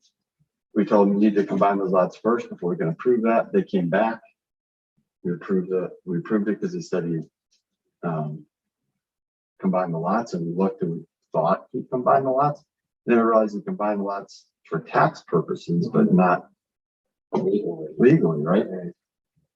To me, a planner is going to hit us over the head and say, no, we're not even going to see that until that we have a planner engineer helping us do these kinds of things. They would recognize that more quickly than we did. We didn't recognize it. It's still there. So that to me, that's an easy issue for a planning engineering firm that's usually dealing with these things and help us.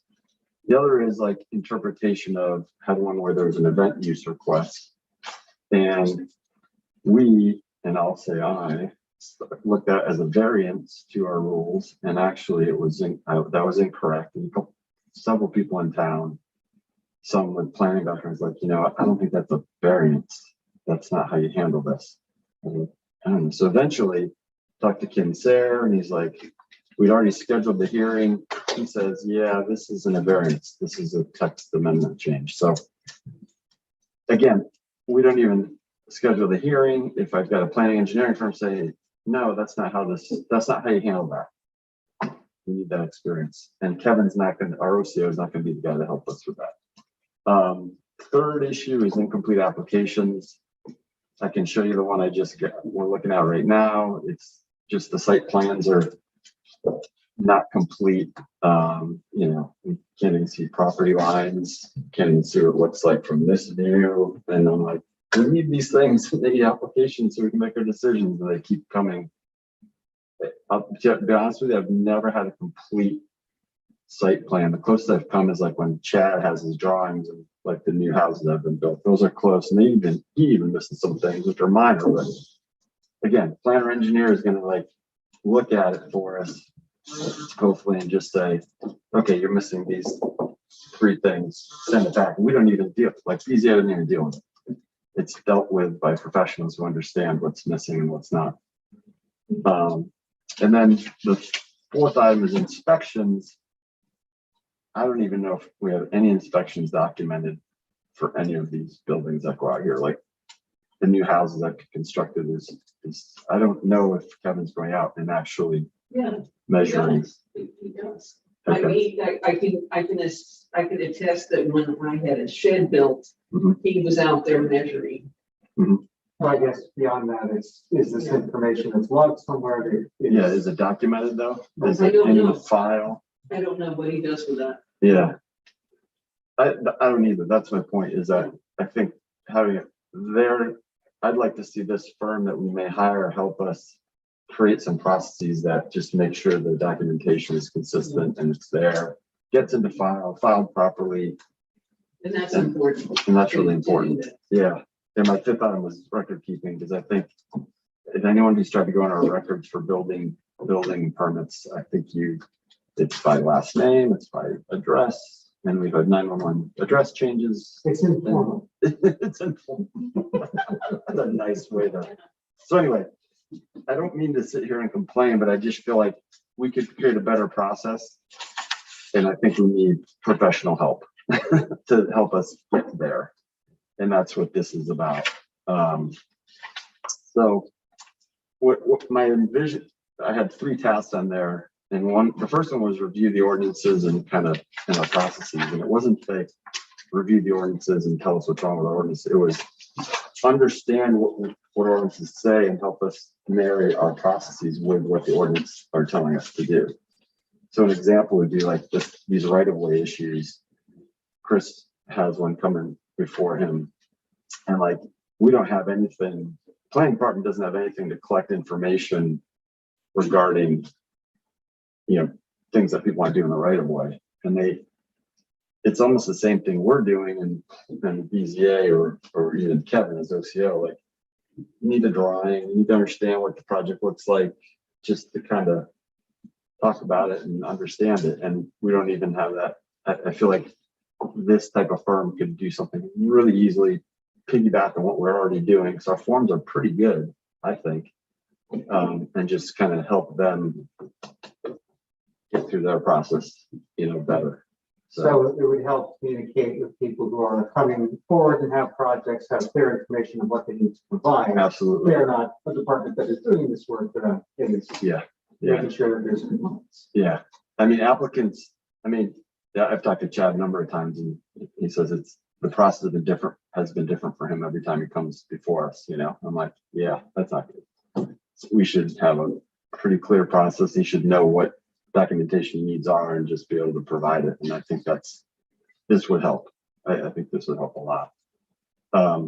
So task one is review, kind of get a feel for what we have here, and recommend some improvements. And task two is implement the improvements, help us make up the forms, train Kevin if he needs to be trained, or Pat or Melissa or whoever, you know, is part of that process.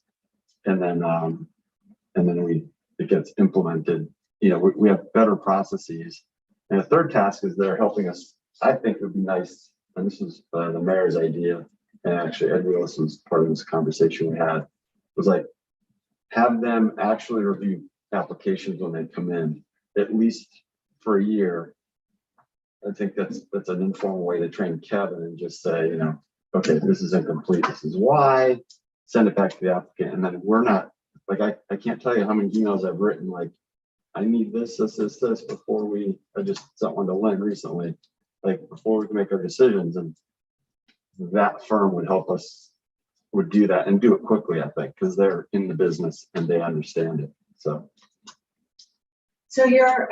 this is not an ongoing thing, which is kind of like you envision this like year one, and then as an ongoing expense, you'd be looking at more like the bottom line. maybe the permanent application will be ongoing, right? I think that would be a good way to look at it. And maybe that third task goes away if we feel like we've developed the capacity to do it. Or you just, it's as an as needed, like we have our legal expenses as an as needed. It's pretty clear, what's being proposed, so that our processes actually do what the ordinances lay out in a way that is fair to people and will help. Yeah. There is. I mean, I think it helps applicants and it helps Kevin, and you know, and it reduces conflict, because when we do things differently, people start thinking there's favoritism and all this stuff. It's like, yeah, that's not really what's going on. It's just an inconsistent process. And have you, I know this all came together pretty quickly for you. Yep. The rate that you're using, any, I didn't talk to just one firm. No, yeah, and I think Chris may know the rates that land use, because I talked to them too. I wonder if Chris and I called them on the same week, but they look like a good firm to do this. I had a conversation with two of the people on his presentation, Christy DeMuth and Jesse Richardson, and I think they know exactly what I think we need, and they have the expertise to help us do that. So I didn't ask them what their rates were. So this is I think that's a pretty good number. Yeah. So we went to a few, a few doors to see what was out there. And the next step for us is to write an RFP, put an RFP together and put it out. And but we had to come here first. Yeah, so we do now have a formal process for that. Anything that's over $25,000 in a rolling calendar year. Okay. We can help you with that. Yep. So we have an online bidding platform. So there'll be a lot of things that we can help with on that, and we will be required as part of the process. Excellent. What you're talking about, Awesome. looking at processes and developing clear ones, that you're in the right crowd. Yeah, that's good. That's awesome. I'm glad to hear that. So Okay, Any more questions? David, you did a great job. thank you. I didn't understand it first. Now I do. Now I do. Oh, okay. Thank you for Okay, coming. well, it takes a was while, little even with startling. talking Brad, No, that's what I was. it's all in my head, but I'm not getting it out well, so, okay. Do you need more information? Do you need more Maybe, but we'll detail? get back to you. I We'll think come this back. is good for now. Okay, great, thanks. I Thanks so appreciate much. all the time you guys are putting in. Unbelievable. All right, so next is, historic landmarks, which is the next thing in your envelope. Just turn the page and you got it. Okay, historic landmarks, I'm gonna talk to this. The project name is Historic Wayside Sign at the Town Hall Park. We've been working on this for a couple years now, in historic landmarks. I'm not the chair, but because I'm sitting on that committee, I've been on that committee almost 5 years, the commission, so I know a lot about it. So basically, we're looking at, imagine the park next door. We used to call it Women's Park. I don't know what it's called now. We decided to call it the Town Hall Park. And we're talking about a interpretive display, very similar to the park. It is the same ones that the park use, these type that sit in the ground and they come up, and then you sit and read this large thing. We have one at the Oddfellows Lodge. That's one that was done for here. Also, Bolivar Middle School has a couple of them there. So if you want to see what they look like. So the committee, it's for years, the couple years, has been thinking about putting a marker in the ground. And it's that dirt road. We want to talk about the history of that road and its importance for both our town and Bolivar. It is the boundary line of our two towns. And we wanted an interpretive marker to explain that to people. So what we're going to do originally was a stone, like an old stone like they would use in, we're looking at the stones and we're going to make a copy of it. The ones are the boundary markers for the Washington, D.C. We got into that and we realized that people aren't going to see it. There's no sidewalk over there on the side where the road is. And so we thought about it, talked about it a long time, and we came up with this interpretive sign being in the park. And the park would have some walkway behind it. So when you're walking in the corner of the park, you would, and it's in front of where the Weaver House is and the dirt road, the boundary road. And you would read the sign and you could look up and actually see the road, the boundary road. Now we wanted, the Historic Landmarks Commission wants to do the history from Harpers Ferry point of view. Most of the town has depended on the Park Service almost literally forever for all kinds of signs and things that talk from their perspective, but we feel we have a story to tell in Harpers Ferry and we'd like to tell it. And this will be a first of other signs in the future. So we're not stopping here, but this particular one would be a professionally made sign. And the rate is about $7,500. Okay, and these are things that we have been put up over the years. It's a fair part of landmarks mandate. And this is a project that I know has been ongoing for a while. Is that all correct? But we never done this sign quite like this before. So this is a new thing. Well, but the one at Oddfellows, but I don't think the park, I think Oddfellows did that.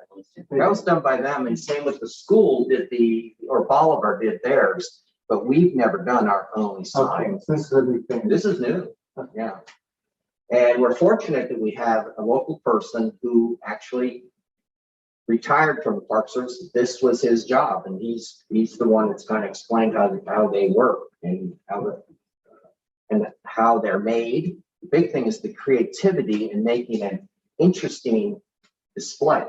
It's not the display itself, it's made of metal. You've seen them, they're aluminum, they're dark metal, and it's what's inside. And then they wear out over time from the sun, so they need to be replaced. Like the one in the park, where the pavilion is, that sign should be redone. They only last 4 or 5 years, and so we're going to make sure we get another one, or maybe two, so we can store one away until that one fades out, and you put another one.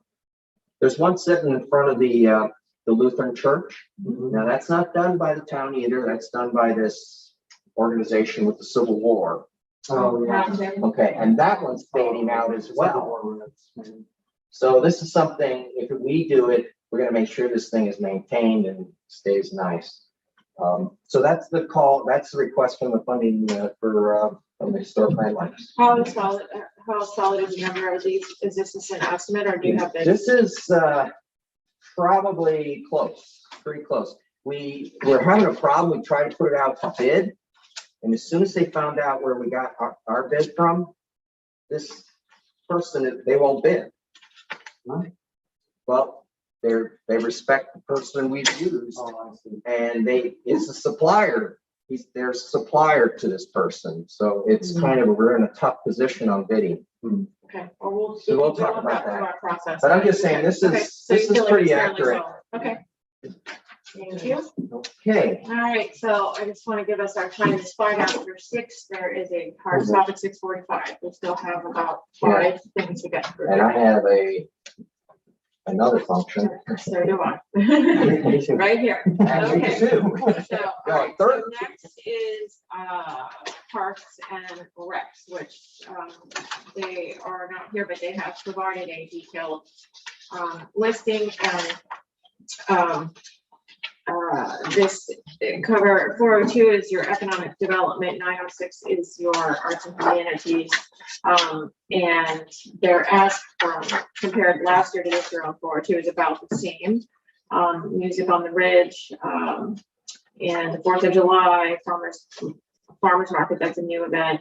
Community yard sales, a new event. Greenway Trail, that's a new event.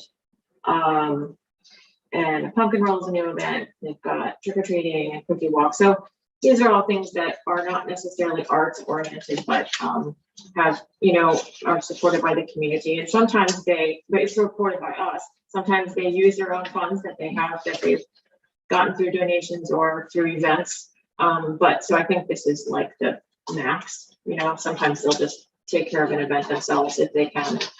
So that's 402. It looks like on 906. I'm looking at the Easter egg hunt and Earth Day celebration, also new. Some of Music on the Ridge, that means that they would pay musicians on the art side, and then facility things like the stage or something like that would come from 402. Summer music events at the Gazebo is a new one. And then film festival. So a lot of things are things that they would like to do. They don't always accomplish all of them, particularly as we're moving out of COVID. They had to put so much on hold. They have not consumed hardly any of the money that they requested in past years for anything. But interestingly, as I sit here and think about some of the requests that we had earlier today, I wonder if there might not be a way to align some of these together. Yeah, maybe. It'd be amazing. It's a pretty ambitious slate, but it'd be great coming out of COVID to have these things happening in town.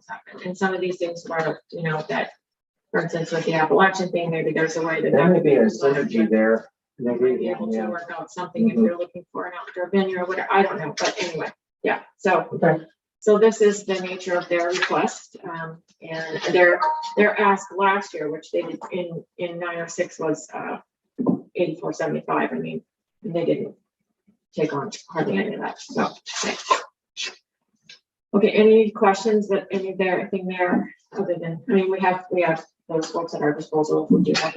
Yeah. We can interrogate them later. Okay. Broad strokes are here as far as what the finances are. Yeah.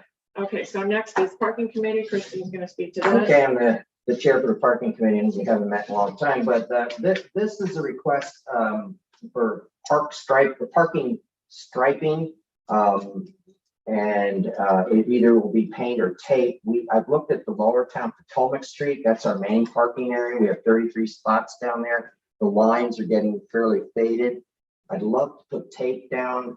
Tape would be but I gotta do more. We have to do more research on that. Would be way more permanent than just painting. But the problem is the surface down there is not your normal asphalt. It's a lot of rock in it, and so we have to figure out what we're going to do about that.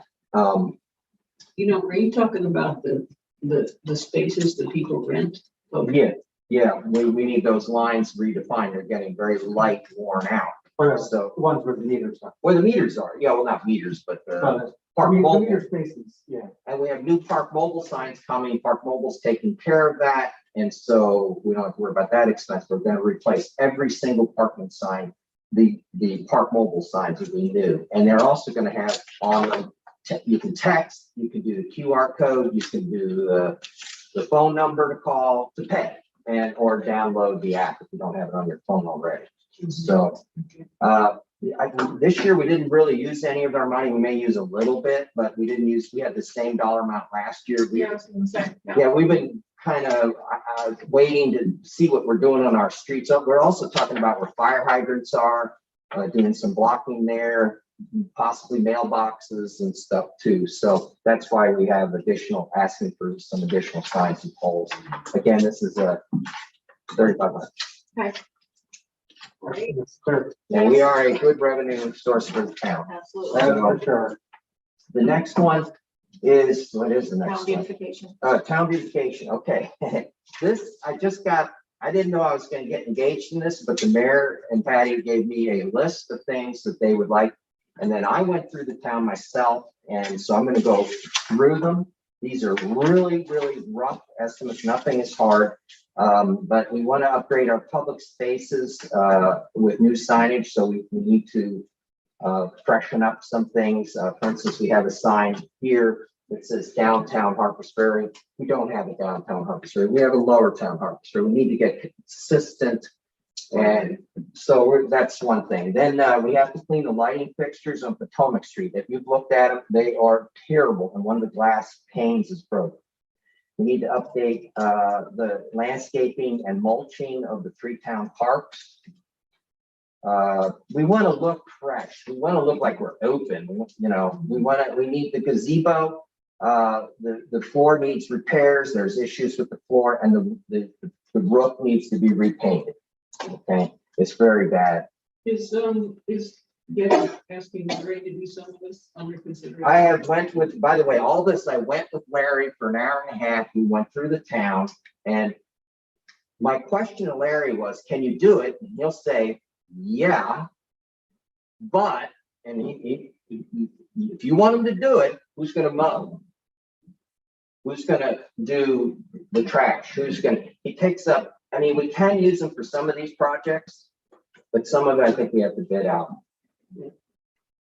Like cleaning the lighting fixtures, we probably have to rent equipment, a special truck with a boom to get up at the lights. He can do that, for instance. I was looking at the mulching that he Mulching, already does mulching. and he may do that. We're talking about, If those are town parks, is that under Parks and Rec?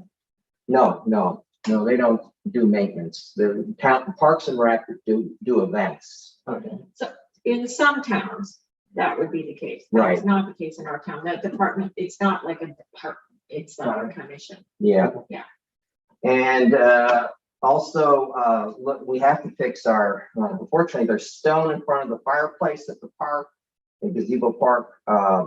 And we have to fix the pads in front. You have to go there and walk over there and look at it. It's not right. It's not walkable. So we're gonna have to fix that. Planters and upgrading landscaping on Potomac Street. I think we need to do something about all those utility boxes. They look awful. And there's a bit more disguising we can do with raised up planters, with plants and things like that, to do a better disguise of those. The Plymouth I saw, they actually painted them quite dramatically. That's beyond. I don't, yeah, no, I thought of it, but I don't know who owns them.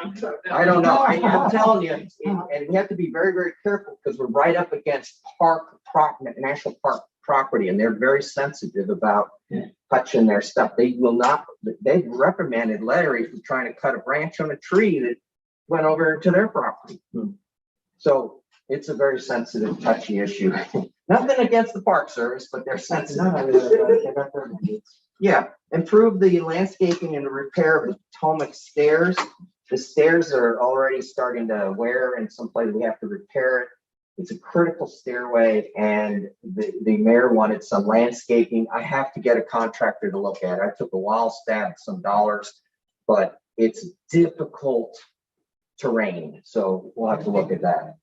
And also look at installing hangers of flower pots on the lower town light poles.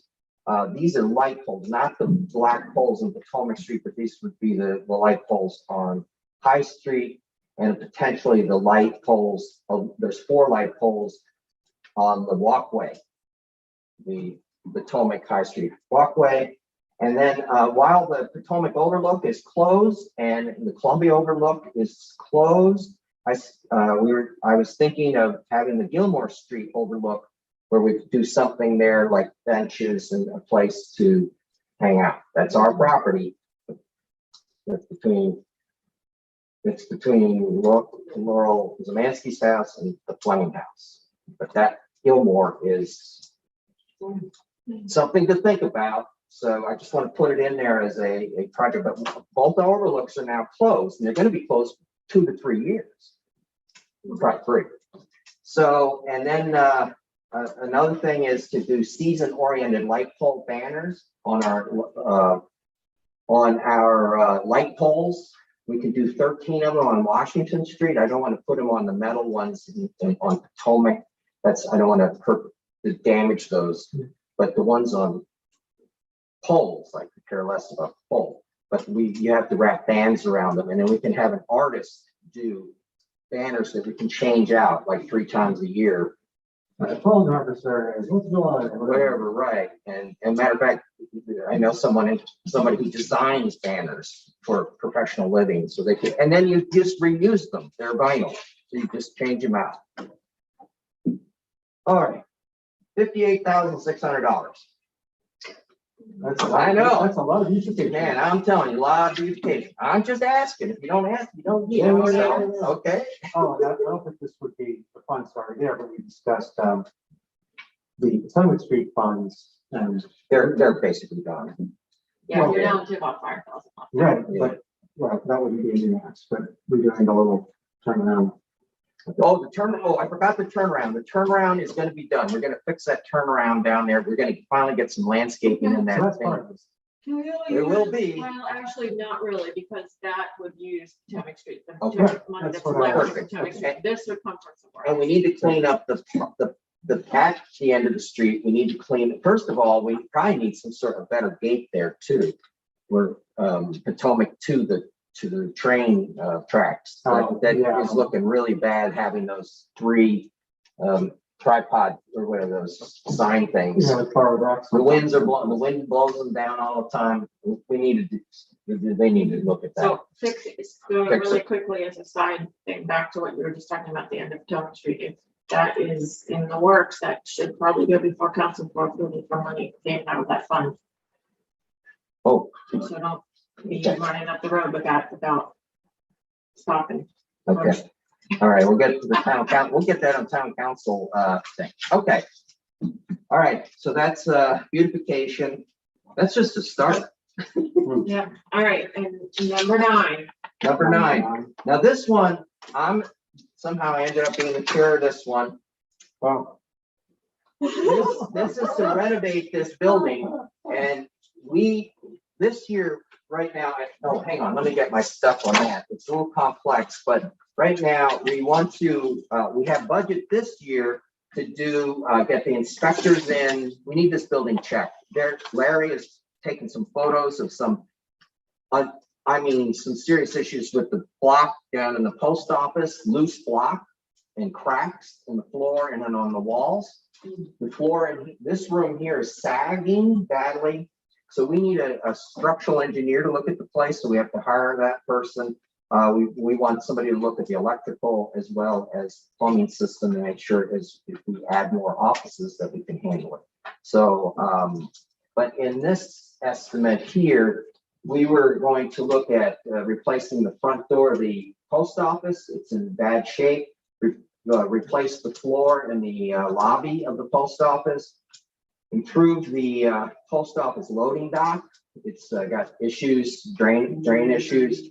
We need to fix our gutters and drains. We have water coming off the back of the roof that freezes and creates a bad situation of ice. You know, so lack of traction when you're walking there. And we did something last year in front of the side door, and I'm going to go faster. That one we did bury the pipe from the drain gutter. It used to drain right in front of the door. I mean, it was a safety issue for sure. Oh my gosh. We need to paint the exterior of the building. It hasn't been done in a long time. We're talking about exterior lighting fixtures. There's some work, some don't. They need to be replaced or upgraded. We want to put bulletproof glass in our front door windows out front. You got to have that for safety purposes. We have a police department. We want to change our fluorescent interior lighting to LED. We need to update the post office bathroom. I haven't even gotten into the old liquor store yet, and a little bit of that's in there for doing some partitions and to do some carpeting on that floor in there. So the amount of money we're looking at here, I took a real stab, would be just for the first year. But this may be a 2 to 3 year project. If we want to accelerate it, we're going to have to put in more money. So this is just to get the loans back to one. Right, to deal with more of the emergency issues, yeah. Right, stabilize. And if there's structural issues, Not the whole board, the whole. I don't know. We don't know. And so we're in the dark. We've had 2 meetings so far. I think great meetings. We'll have the next one March 10th, and we'll just go from there. That's it for town hall. Any questions on that one? All March 10th at 3:30. 3:30 is when we do. No, we're not done with our agenda. No, oh yeah, no. So let's go to the. I seem to remember there's a few things. Yeah, there's a few things there. I'll work with Larry and the chief on this, the mayor on this street maintenance thing, try to get this thing. Oh, yeah, we gotta get it going. Whatever. Okay, next is we did the discussion with the internal people. Yep, the request for funding, we did all that, and staff and all that. So we did that. So now we're on 3. So we were looking at discussion and action of the Harpers Ferry purchasing process for simplification. So I just wanted to ask feedback from you all as people who are on the town council receiving it. I feel like I'm the user on it mostly. I just wanted to get your feedback and how it seems to be working for you. Is it effective, or you just feel like you're overwhelmed with what we've been doing in terms of how we changed approving checks, and how we, anything on. No, I mean, I'm not directly involved with check signing and all that, but as far as what we're approving, it's very clear, and I don't know what the process was before. But I feel like it offers a nice level of accountability, but flexibility in getting business at the agenda. You else have a moment? We're just looking for feedback. I can give you another 1,000 words if you want.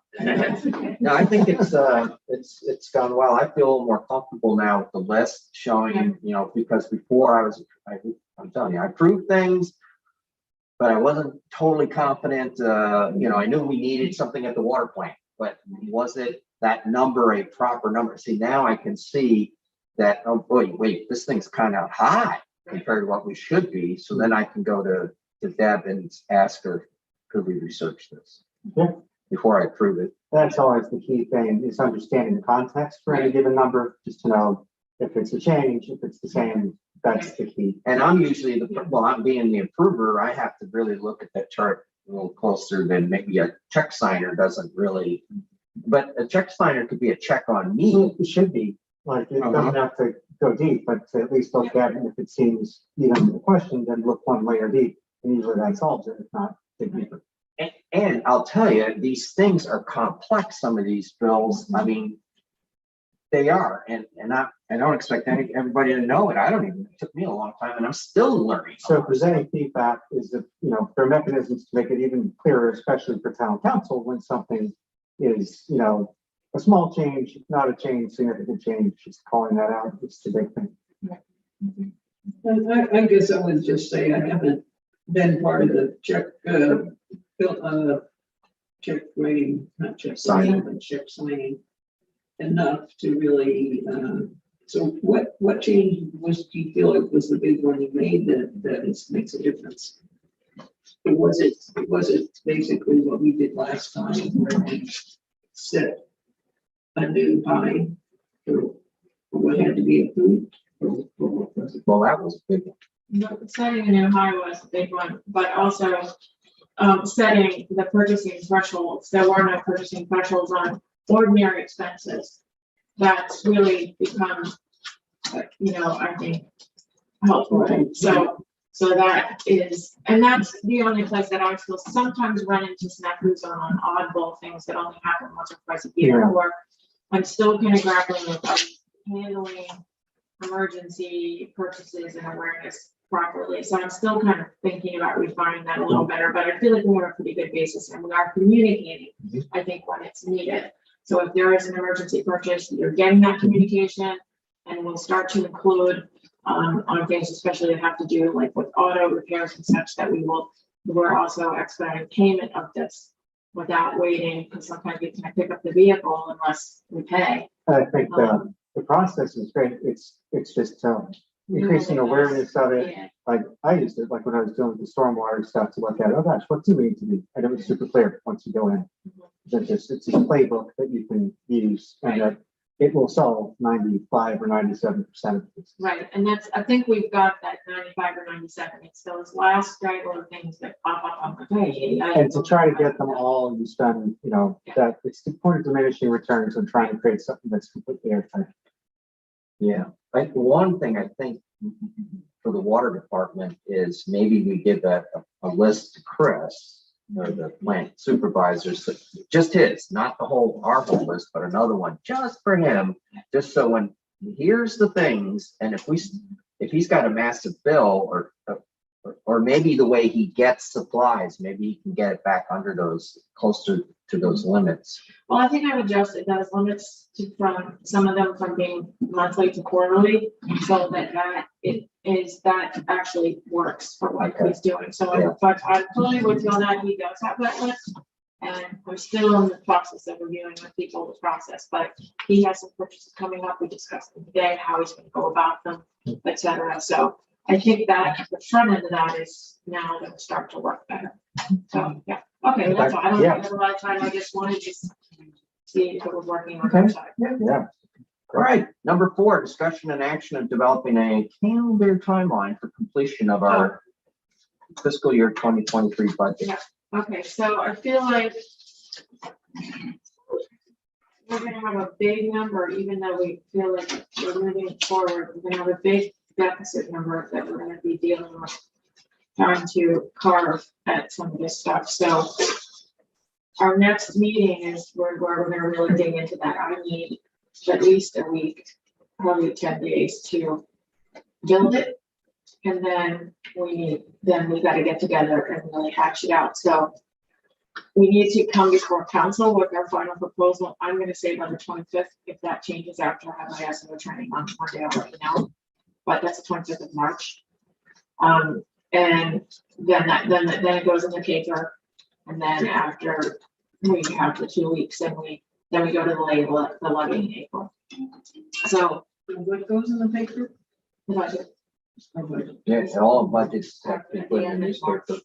So we need to back into the 25th being our drop dead date for that. And so I would say we want to be meeting with council and have our very final polish up meeting for the budget 22, 23, 24, right? So I think we've got to get together like on the 15th. And I think I know that from your schedule, 15th is kind of probably the next best day to hash our heads together. And that'll be a long meeting. And I don't think we want to put anything else on the agenda except that if we can help it.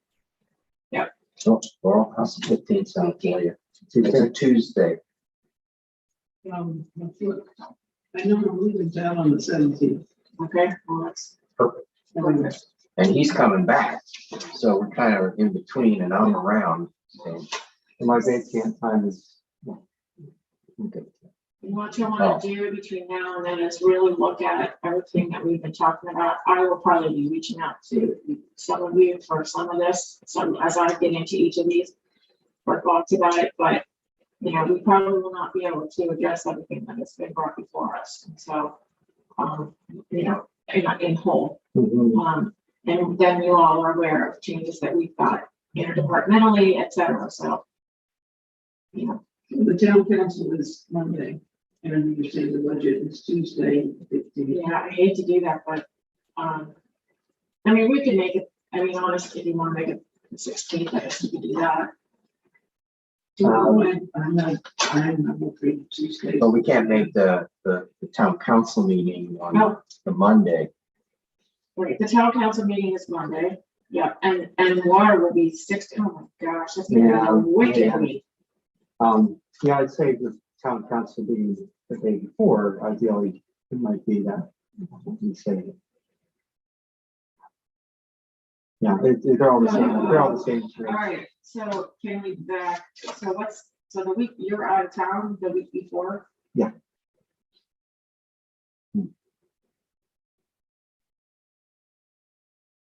Right, at least reachable way, we could be here.